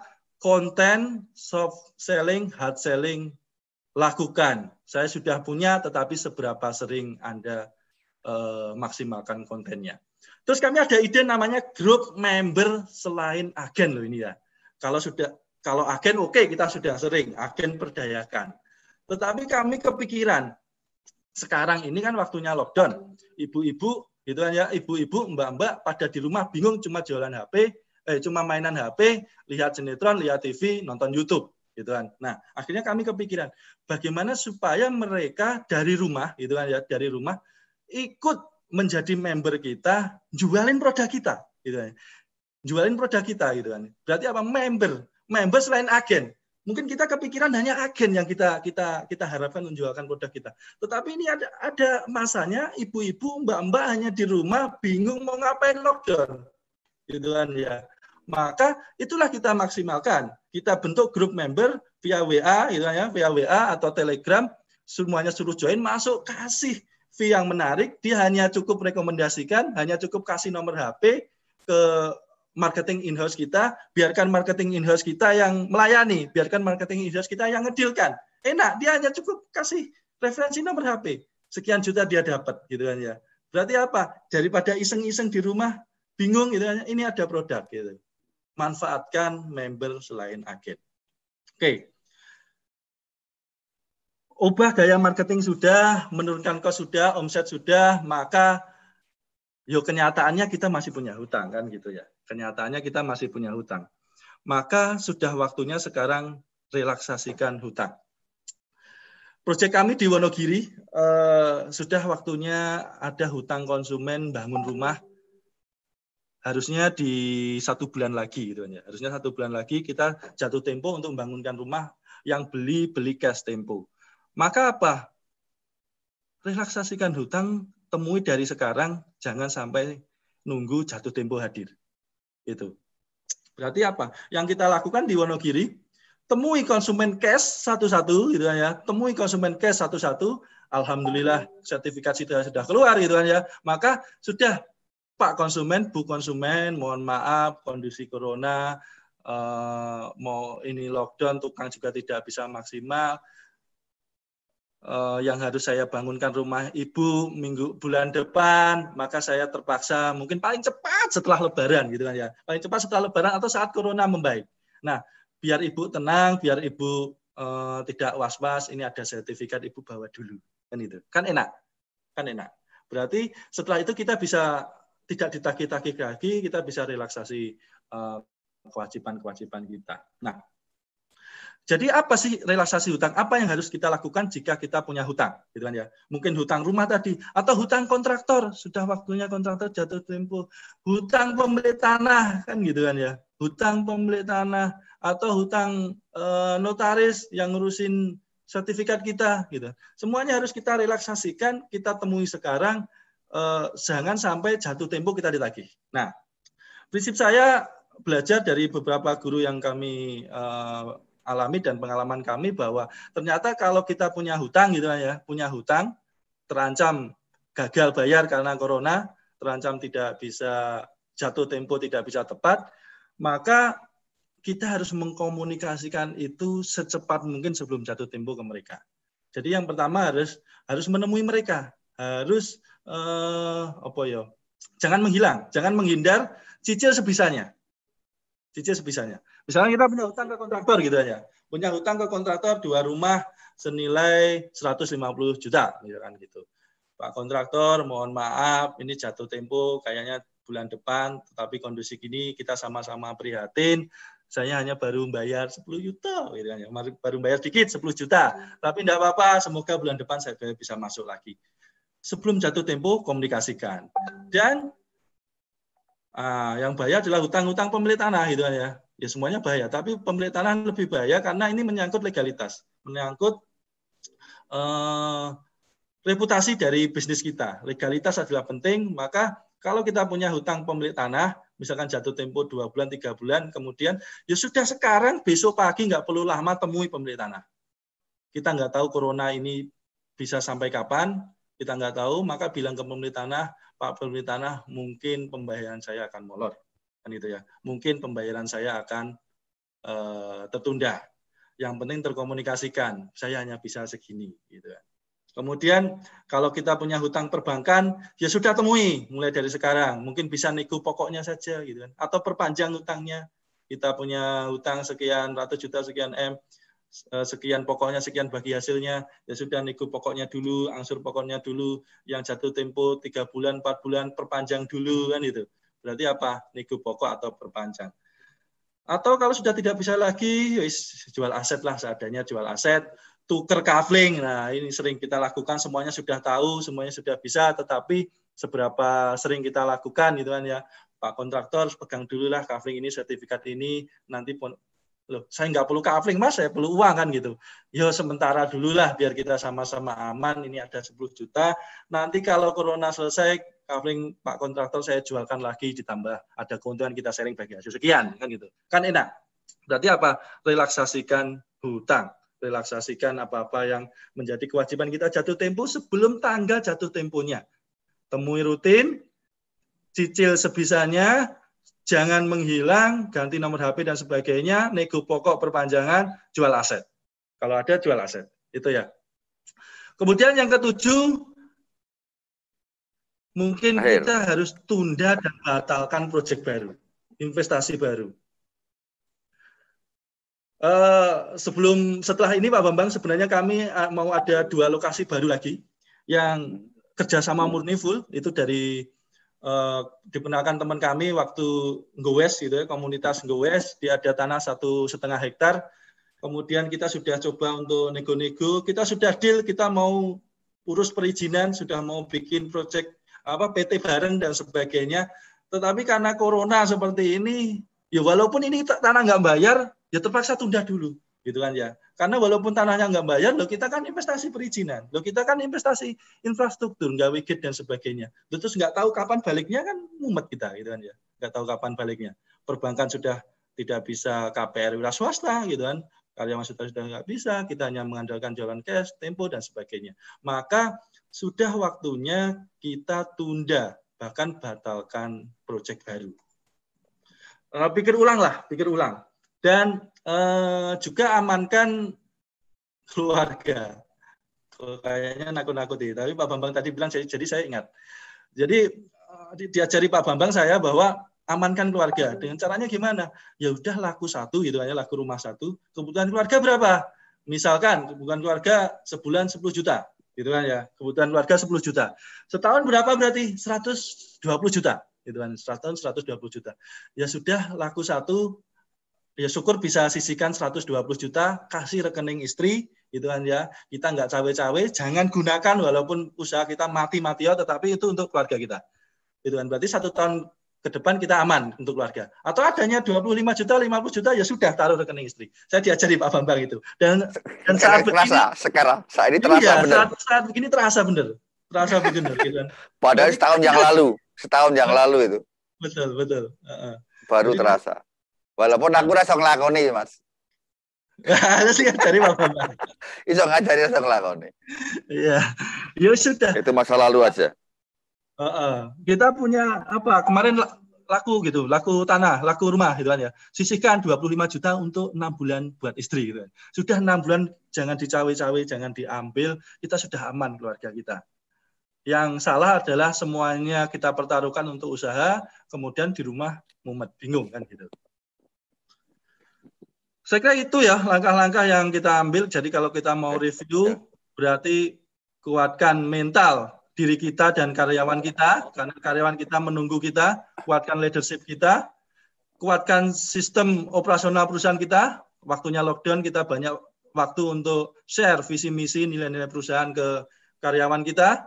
Kemudian naikkan omset dengan layanan-layanan turunan developer, tarik secepat mungkin. Kemudian kalau cost berarti kurangi sekecil mungkin, bunuh cost killernya, bahkan mungkin pangkas gitu kan ya, bisa bagaimana lebih cepat. Kemudian ubah gaya marketing, mungkin lebih ke diferensiasi produk, in-house, maksimalkan online. Saya sudah punya online, tetapi seberapa tertib, seberapa kenceng konten teman-teman update setiap hari. Kemudian relaksasikan hutang, yang jatuh tempo kewajiban sebulan 2 bulan lagi, temui sekarang, nggak usah nunggu jatuh tempo gitu kan ya. Temui sekarang, negosiasikan sekarang, bisa direlaksasi, perpanjang waktunya, bayar pokoknya dan sebagainya. Kemudian tunda dan batalkan proyek baru.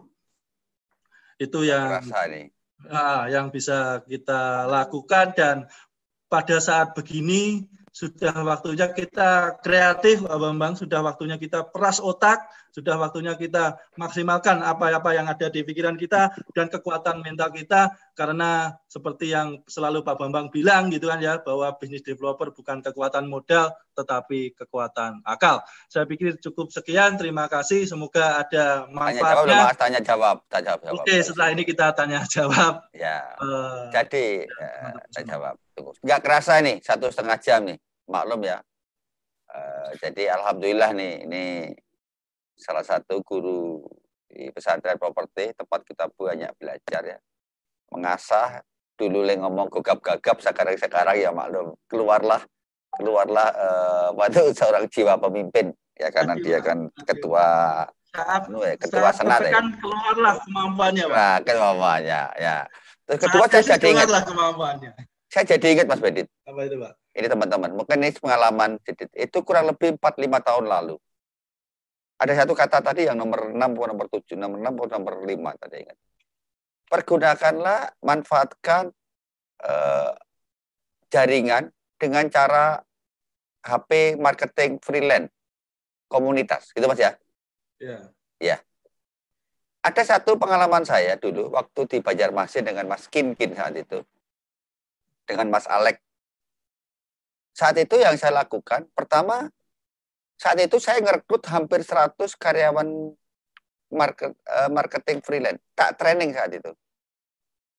Training. 100 training. Free. Tapi itu kan dulu ya. Karena nggak posisi lockdown. Setelah training yang saya lakukan, maka memberikan marketing namanya member get member.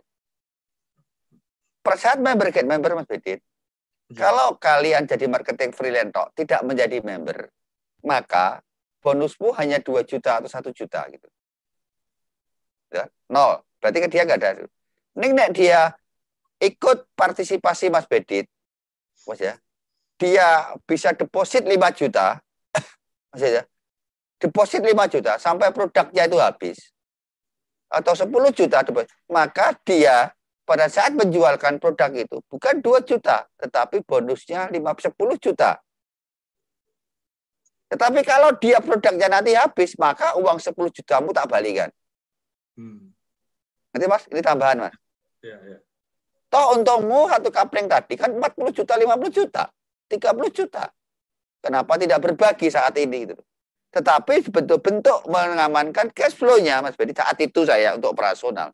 Satu orang 2,5 juta, Mas. Tapi pada 202,5 itu ada 100, kalau nggak 150 marketing kami, Mas. Kan saya bisa ada uang cash flow, ya kan? Dengan Mas Kinkin saat itu. Ada uang cash flow yang kita pegang untuk biaya operasional. Gitu ya. Penjualannya kencang sekali. Maka dalam 2 tahun saat itu, saya nggak nyebutkan di salah satu kota di Indonesia, ya, menangani 500 hektar proyek, dapat 1.000 unit habis dalam waktu 2 tahun, Mas. Saksi itu Mas Kinkin, Mas Alek. Luar biasa. Nah, ini caranya gimana? Itu yang saya lakukan. Tadi teringat Mas Bedi tadi juga melakukan daripada HP-nya. Nek kalian deposit 10 juta, Mas. Ya. Tak kembalikan bonusmu 10 juta, Mas. Ya kan? Bonusnya bukan 5 juta, 10 juta. Berarti apa? Uangmu 10 juta jadi 20 juta kan? Ini maksimal, contohnya Mas Beri, bonusnya tadi, si orang tadi, karyawan tadi, orang-orang tadi, totalnya, itu ada 20. Ya, atau KPI 20. Ya silakan, dia mau ngambil yang paket 5 juta, paket 10 juta, paket 15 juta, paket 20 juta. Maksimum 20 juta. Karena apa paket 20 juta? Karena unit coupling tadi, rumah tadi, untungnya 40 juta. Berarti kita mengurangi keuntungan, tetapi produk kita keluar. Itu yang saya lakukan dulu, Mas. Jadi ingat saya.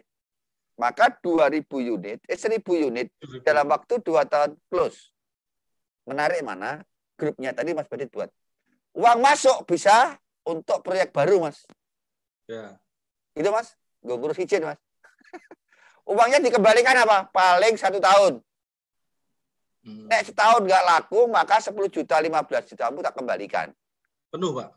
Penuh, kan dia kan deposit. Bukan bayar loh. Atau produknya semua sudah terjual habis.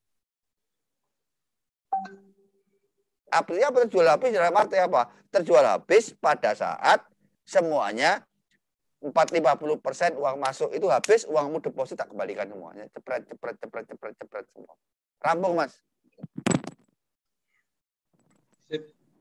Mas, itu dari inspirasi. Monggo teman-teman, ya. Kalau mungkin ingin tanya jawab, dibuka mute-nya. Ya, monggo.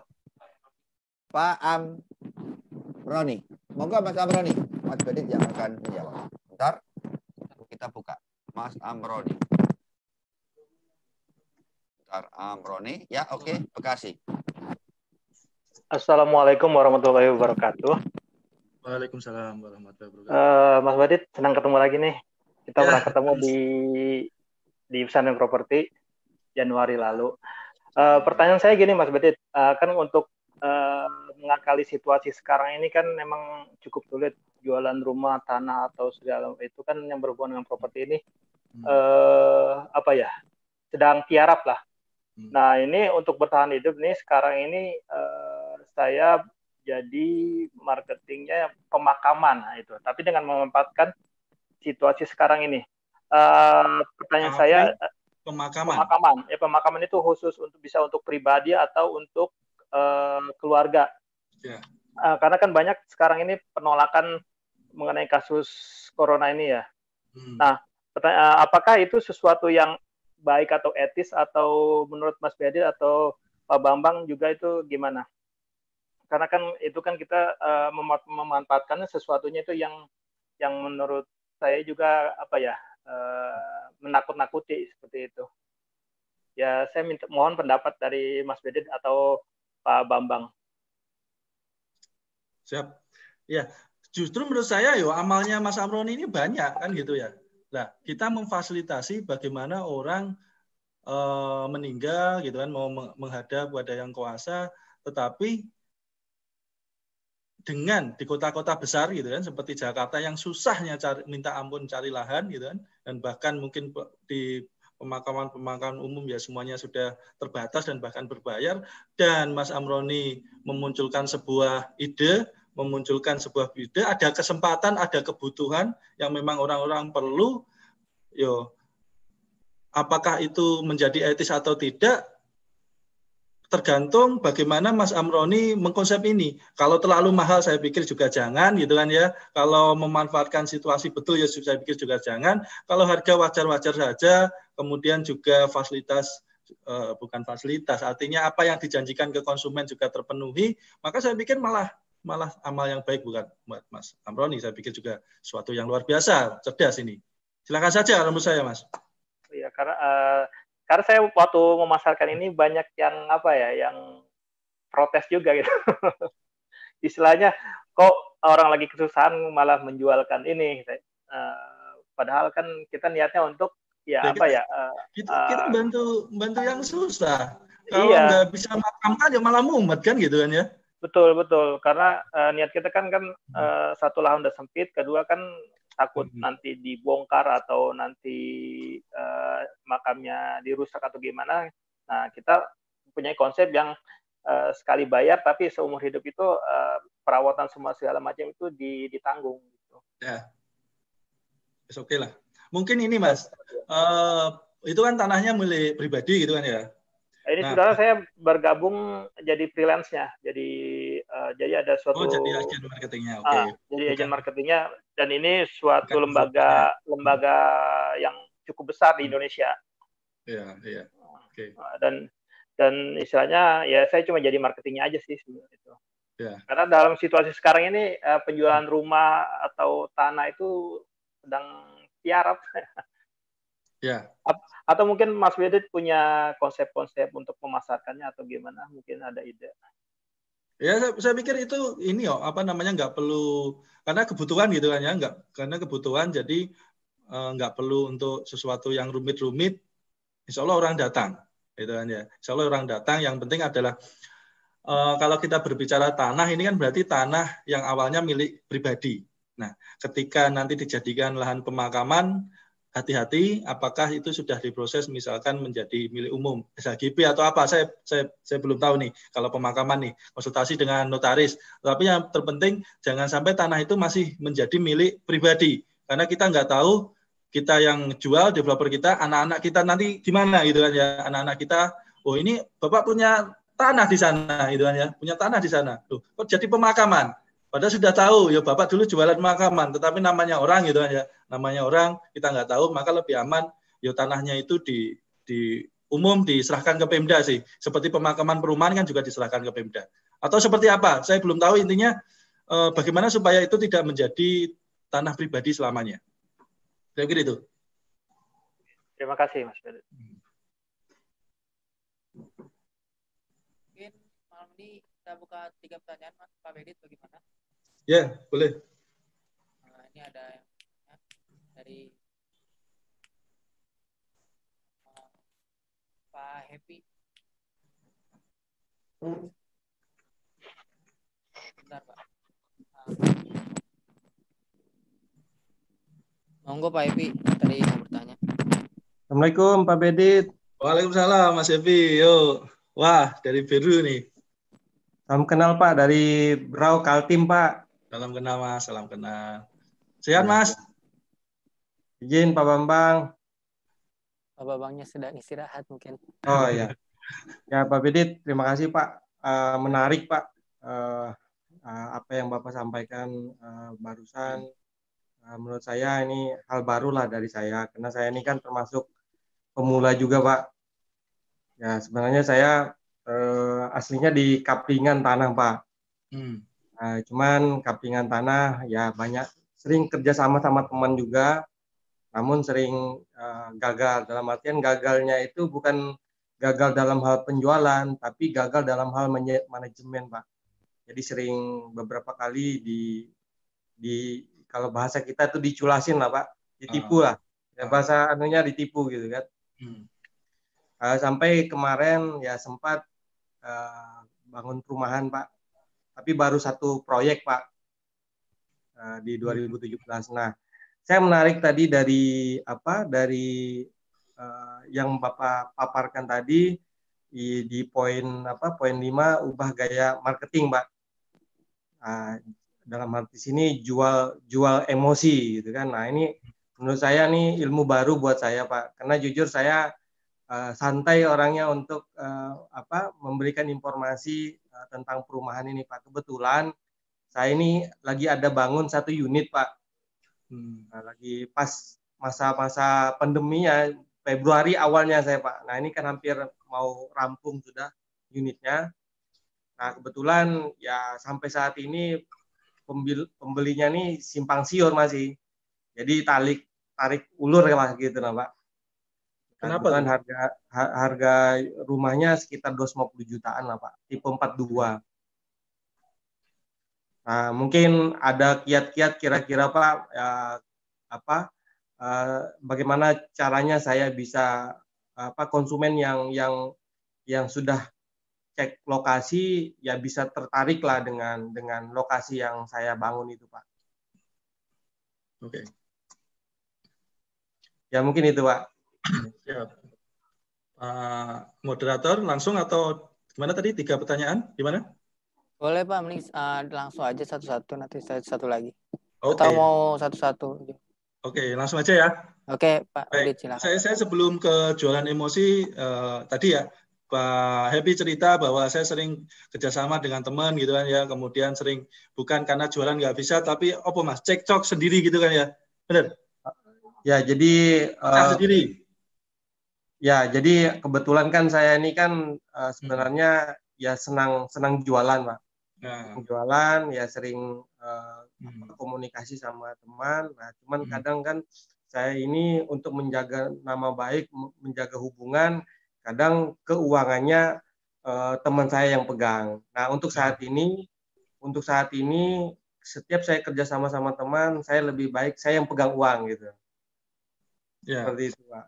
Jadi ini Mas, prinsip kerjasama gitu ya, prinsip kerjasama dengan siapapun, dengan teman, dengan siapapun ya, karena ini berbeda, teman dengan bisnis berbeda gitu aja, teman dengan bisnis berbeda.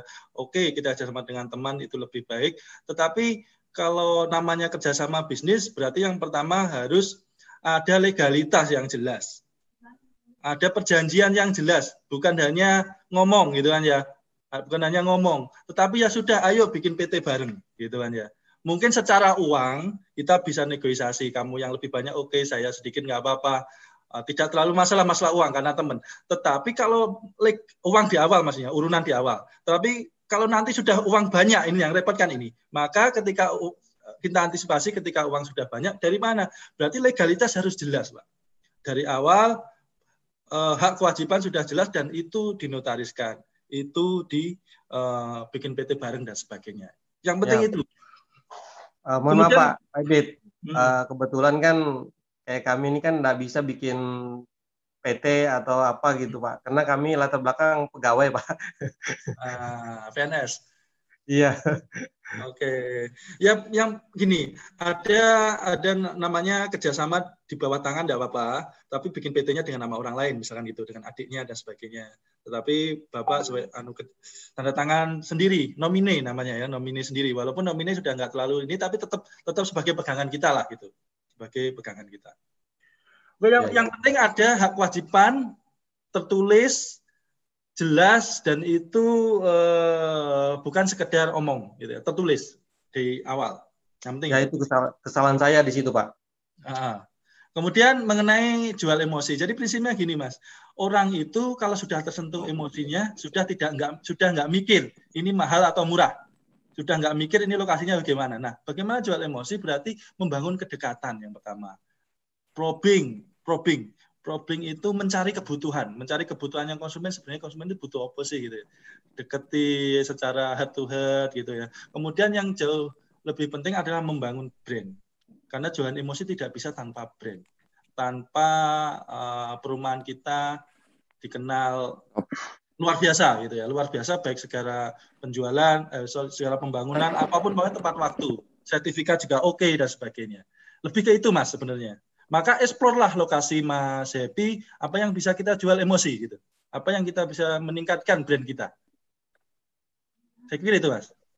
Iya. Oke, gimana? Jadi Mas Bedit, ya. Pak saya jawab Pak Happy itu dari Kaltara itu rajin banget dia, paling rajin tuh, rutin terus ikut terus kita. Saya sampaikan Pak, tanya Mas Bedit. Saya join sama Mas Bedit nih. Nama PT saya ada nggak Mas? Nama saya? Rauno Pak. Rauno Pak. Saya nggak ada kan? Ya. Saya pegang uang nggak Mas Bedit? Betul. Saya pegang uang nggak? Betul. Nggak. Ya kan? Saya punya saham itu ada 3 proyek di Wonopaketan, di Wonogiri, sama di Anjatan. Ya kan? Ya. Serupiah pun nggak pegang Mas. Berarti apa? Tapi kita punya kesepakatan ada internal audit. Dan itu semuanya tersepakati. Jadi kita tidak pernah namanya dikatakan harus kalau Pak Happy itu malah saya yang penting pegang uang lah. Saya itu malah takut pegang uang gitu kan. malah takut ada di rekening. Paling enak itu Pak Happy, jadi pengusaha itu. Nggak ada punya rekening, nggak ada namanya rekening. Dicek di anu juga nggak ada namanya. Di PT nggak ada. PT nggak ada, ATM-nya nggak ada, nomor di bank juga nggak ada. Tapi dia punya kekuasaan bisa ngambil, itu paling enak Pak Happy. Ya itu ya, Pak Happy ya. Hah? Itu mau dipelajari tuh Pak. Nah itu besok. Monggo Mas Bedit lanjut. Ya lanjut yang lain. Monggo. Pertanyaan lain Pak. Tadi ada Pak. Pak Rianto tadi. Ada di chatting mungkin chattingnya. Bentar. Ada. Pak Agung Rusli. Pak Agung Rusli tuh. Pak Agung Rusli. Masih kesulitan sambungnya Pak. Monggo Pak Agung. Langsung. Pak Halo, Agung. tes. Ye, Pak Agung. Nggih. Langsung. Oke. Gini. Dari mana Pak Agung? Saya Purwodadi, Pak. Oh, Masih ya. ingat dulu beli Masih. soto. Oh, paling ingat. Ya, saya Oktober nggih. Yang dikerja di bank dia?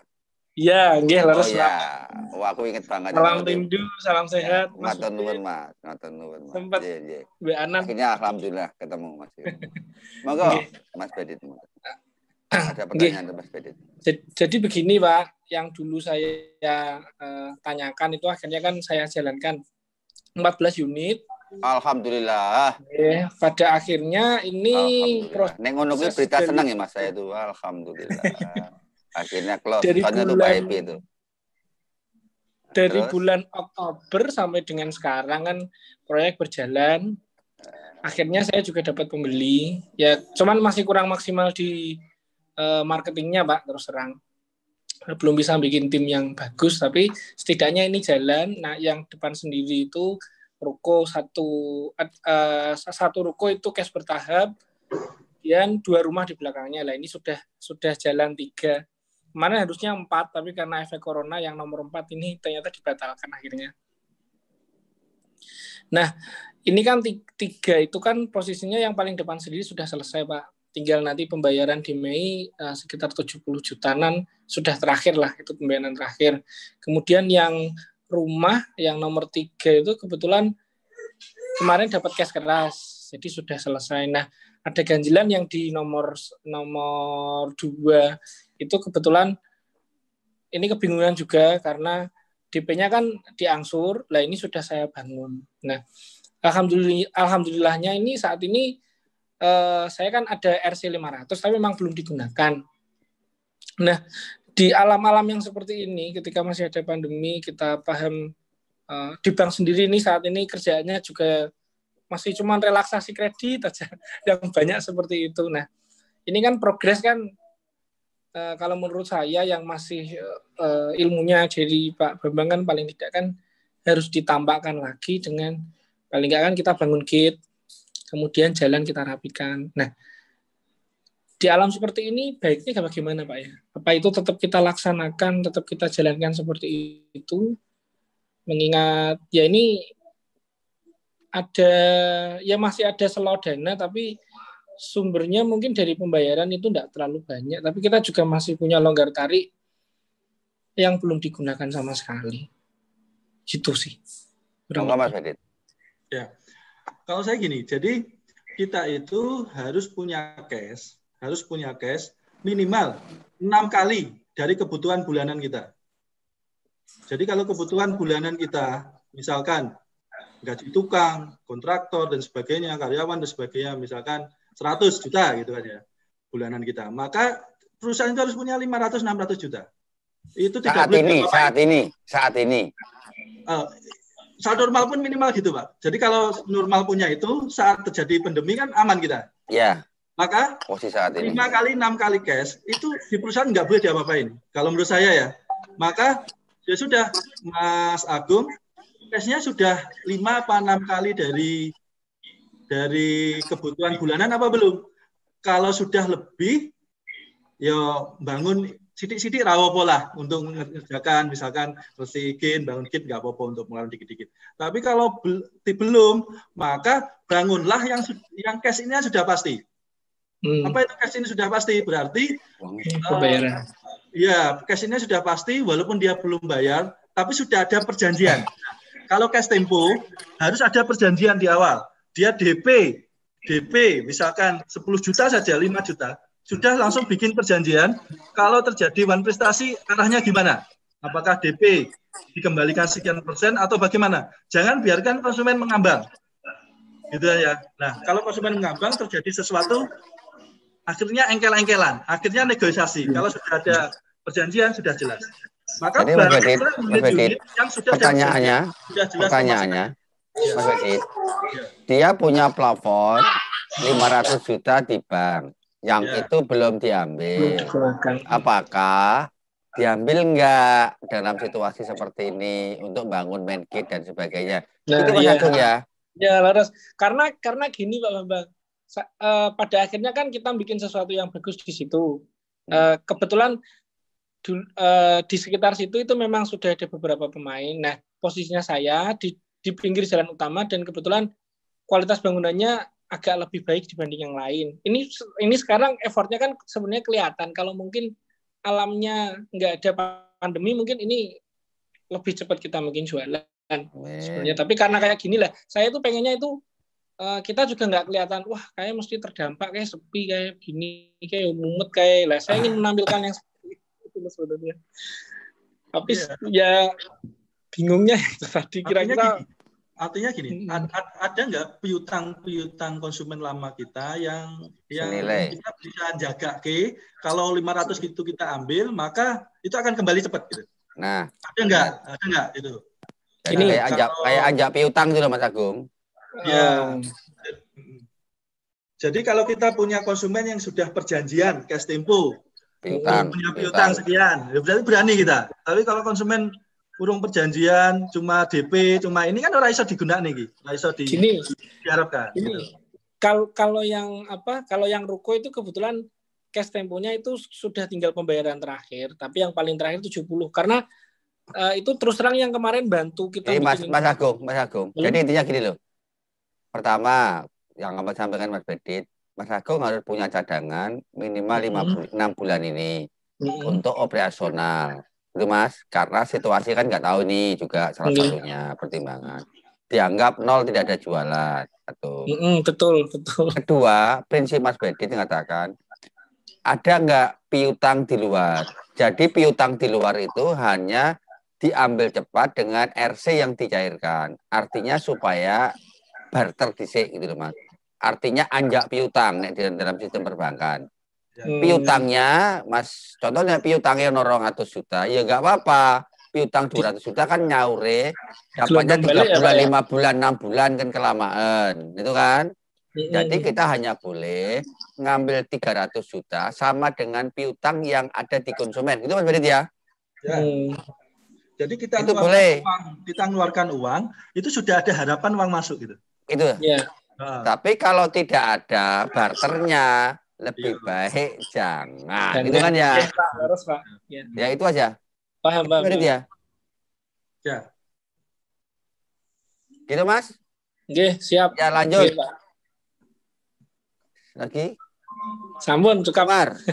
Pak Umar Hamdani. Dari mana Mas Umar? Iya. Saya Umar yang dari Madura. Wah, Madura kelingan aku. Ya. Itu sama teman seangkatan angkatan 4 kalau enggak salah. Iya, angkatan 4. Sudah punya lokasi belum? Kok tanya-tanya? Ya itu bareng. Proyeknya angkatan keempat join sama angkatan 11. Waduh, sudah punya lokasi belum? Mas Umar. Internetmu Madura angel lu. Madura. Kenal laut. Madura. Lanjut, ganti dulu sampai dibuka dulu aja nggak apa-apa. Ganti lainnya. Apa? Nggak ada lagi? Ada yang tanya? Mas Umar? Mas Bedit? Monggo jelasin yang lain Mas Bedit. Ini belum ada pertanyaan. Tinggal waktu 10 menit lagi. Setengah 10. Pas 2 jam. Pas 2 jam. Ada lagi pertanyaan? Ini aja. Saya kemarin ini Pak. Namanya bagaimana kita memunculkan leads. Jadi kemarin ada gini. Saya ada promo gini. Ini kelihatan nggak ya? Monggo Pak. Saya share. Dengar. Kelihatan ya? Oke, saya share gini. Jadi di Wonogiri Pak Bambang proyek kita, kita share bahwa ini kan waktunya lockdown nih. Yo saat begini apa enak di rumah mertua kan gitu ya. Maka apa yang penting apa? Jadi 75 juta. Nah, 75 juta ini apa yang disebut namanya cost leadership. Jadi kita menimbulkan ketertarikan dulu, yang penting lead masuk dulu gitu kan ya. Tetapi kita tidak berbohong karena itu ada bintangnya. Jadi 75 juta itu bukan harga. Jadi gitu, ketika nanti lead masuk 75 juta itu apa? Jadi Bapak Ibu 75 juta itu adalah nilai kaflingnya gitu kan ya. Nah, nilai kaflingnya. Terus setelah itu Bapak membangunnya angsur 1 tahun sampai 1,5 tahun. Jadi ini seperti orang-orang tua dulu, kita dulu beli tanahnya dulu 75 juta, habis itu kita bangunkan, Bapak angsur banguni sekian juta per bulan sampai 1,5 tahun. Loh, kalau saya beli kaflingnya 75 juta piye? Sementara ini belum boleh, Pak. Tetap harus plus rumahnya gitu ya. Jadi apa? Yang penting menimbulkan ketertarikan dulu. Orang hubungi dulu. Dan prinsipnya tidak bohong. Gitu ya. Setelah menghubungi, nanti tidak laku yang 12 kali ini terlalu mahal, ya enggak apa-apa. Ada KPR yang lain, ada promo lain, begitu. Intinya itu. Jadi sekali lagi menimbulkan ketertarikan dulu, orang kalau scroll iklan di Facebook itu dia berhenti, kok murah 75 juta. Dia hubungi, begitu 75 juta hubungi, kita jelaskan bahwa itu angka minimal dulu, atau kaflingnya dulu, boleh dicicil juga, habis itu rumahnya dicicil. Tetapi boleh nggak kaflingnya tok? Ya ora oleh gitu, tetap plus rumahnya. Tetapi kan ada lead yang masuk nih. Ada yang hubungi dulu gitu. Ini ada cerita Mas Badit, sama dengan seperti yang dilakukan oleh Pak Rianto. Ada Pak Rianto? Wonten Pak Yai. Nah ini Pak Rianto. Ini lebih ekstrim lagi nih cerita nih Mas Badit. Pak Rianto itu Karanganyar. Belas Mas Agung dan teman kawan itu belas 2-3 bulan nggak ono jualan, tidak ada mati suri. Karena sebelahnya ada perumahan yang jauh lebih bagus dan kompetitif. Maka tak kasih gimmick, kalau gini Mas, karena Pak Rianto tuh rajin banget. Kita sudah mungkin ini hari ke-15 atau berapa? Hari ke-12, karena per 2 hari sekali kita ada online gini Mas. Ya, itu coba Mas Rianto, Mas Rianto bisa nyampaikan pengalaman kemarin. Iya Pak Yai, Assalamualaikum warahmatullahi wabarakatuh, Pak Haji. Assalamualaikum. Mohon bimbingannya Pak Haji.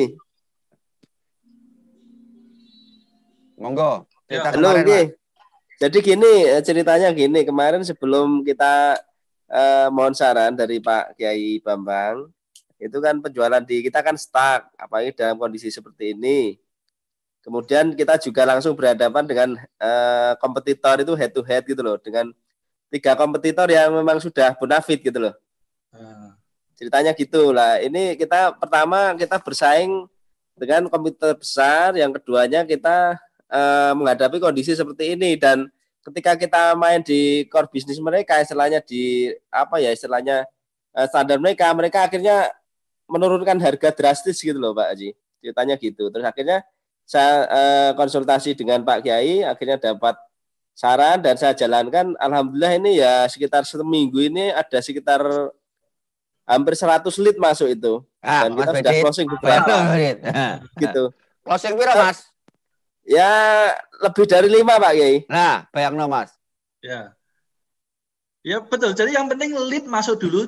Terus yang penting lagi kita tidak bohong loh ya. Tidak boleh ada lebih dari 5. 5. Caranya Mas Rianto, ceritain teman-teman semua. Nah, itu saya bikin konten, saran Pak Kiai kan kemarin cukup angsuran 300.000 sampai 500.000. Jadi proyek tertentu saya cukup angsuran 300.000 terus sama 500.000. Kemudian untuk DP suka-suka gitu. Nah, akhirnya kan banyak sekali lead masuk gitu. Seperti itu kurang lebihnya. Iya, angsuran 300.000 caranya piye? Telung bulan ngasih 300.000. Oke. 10 bulan itu Pak Kiai malah. Kita kasih 10 bulan itu Pak Kiai. Berapa? 10 bulan. Nah, itu kan karena apa Mas? Ya coba bantu tahu. Ya, jadi kita intinya kita akan menjelaskan ke konsumen ini gimana ceritanya Pak, oke, gimana aturan mainnya kan seperti itu. Ini jadi sifatnya itu kita itu kebijakan Pak. Bu, kita sifatnya kebijakan, kita sifatnya membantu pemerintah dalam rangka menghadapi wabah ini. Jadi walaupun dalam kondisi wabah corona bukan halangan jenengan untuk memiliki rumah gitu loh.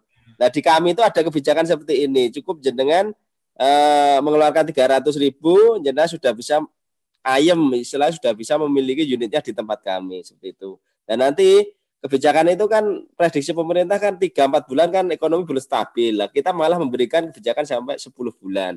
Jadi bulan 11-12 monggo nanti untuk kafling bisa pelunasan, untuk unit kalau di kami kan bisa sampai 2 tahun. Seperti itu Pak Yai penjelasannya. Dan mereka rata-rata malah kita pengen jaringnya itu ikan kecil kita dapat juga yang ikan-ikan besar gitu. Akhirnya yang cash yang ini ya. Akhirnya yang tunai dapat nggak yang besar-besar? Yang tunai insya Allah akhir bulan ini rencana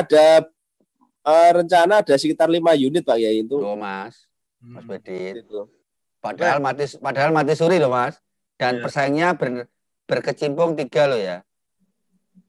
Itu PT besar semua Pak, itu 500 unitan, 200 unit gitu kompetitor saya. Nah, jadi gini teman-teman. Tapi ada yang bedakan Mas Bedit, yang bedakan itu Pak Rianto itu termasuk developer yang wes tobat Mas, itu yang bedakan salah satu. Bukan tobat, artinya api dan cita-citanya sangat mulia Mas. Pengen sedekah, kepengen ini, kepengen punya ini, maka saya mati-matian juga support Mas Bedit. Itu yang karena memang akad mereka bukan akad karena ingin kaya toh. Ya di WA terus saya hanya baca aja. Karena akadnya mereka ingin membantu banyak orang dan dia punya pesantren kecil-kecilan sudah. Ini yang membuat luar biasa. Karena di situasi masa-masa ini ya Gusti Allah gitu Mas yang iso nolong kita semuanya, bukan karena kita punya kekuatan seperti sekarang Mas Bedit punya CSR dan sebagainya. Nah, ini satu hal yang cukup luar biasa. Gitu Mas Bedit ya.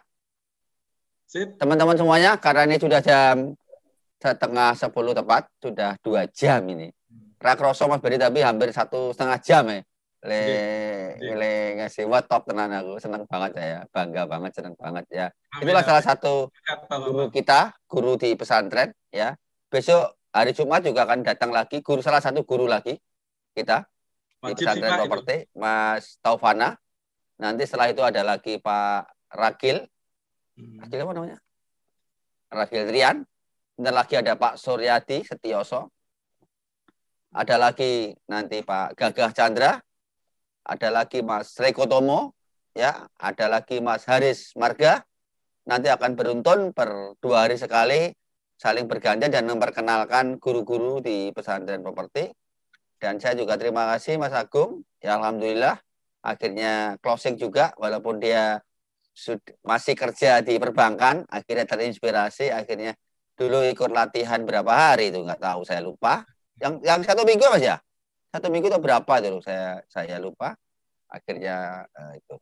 Dan sekali lagi saya ucapkan banyak terima kasih kepada teman-teman dan terima kasih sekali kepada Mas Bedit Nana Sembada yang dari Magetan menyempatkan berbagi pengalaman pada teman-teman semuanya. Juga teman-teman yang sudah hadir di sini sampai ketemu ya hari Jumat besok.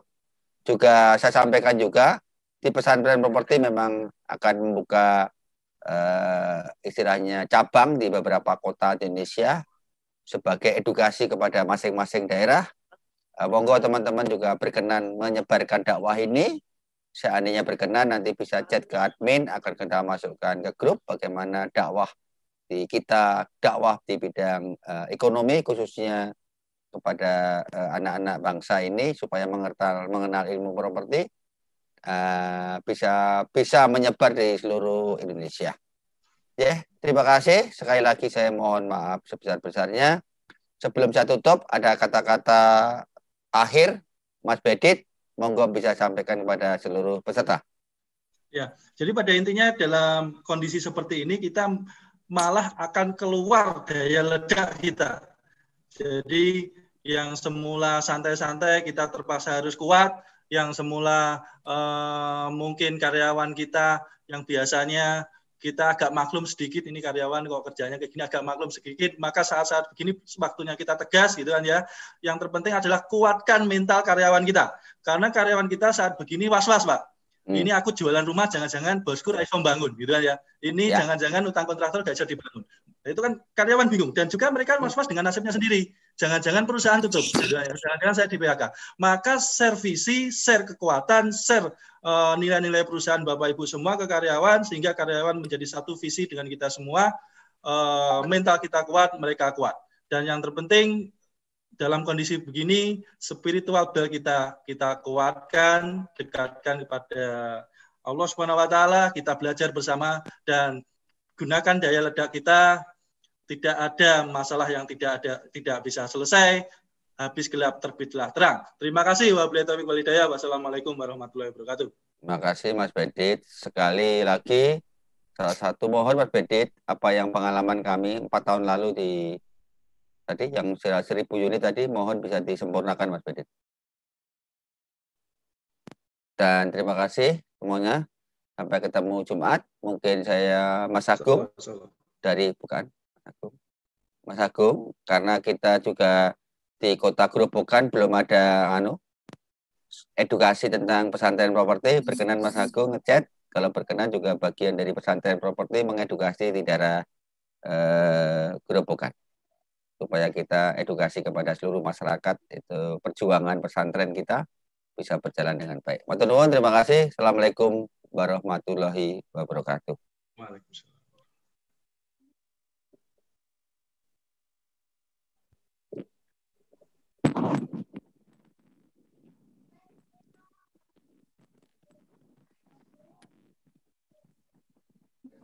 Alhamdulillahirrahmanirrahim. Kita ucapkan alhamdulillah bersama-sama. Kita telah menyelesaikan kelas malam hari ini. Semoga malam hari ini bisa menjadi ilmu yang bermanfaat untuk kita, khususnya untuk Pak Guru kita, Pak Bambang, Pak Bedit. Alhamdulillah ada juga Pak Kinkin. Semoga beliau, guru-guru kita semua selalu diberi kesehatan, selalu diberi kekuatan, selalu diberi kelancaran dalam aktivitasnya. Amin ya rabbal alamin. Kembali saya mengingatkan, nanti hari Jumat ada kelas lagi dari guru saya juga, teman-teman saya juga yang nggak kalah hebatnya mungkin dari semuanya, yaitu Pak Erdi Taufana yang memiliki Eco Living ya, betul sekali. Insya Allah nanti hari Jumat biasa jam 7:30 kita akan mulai kelasnya dengan gurunya Pak Erdi.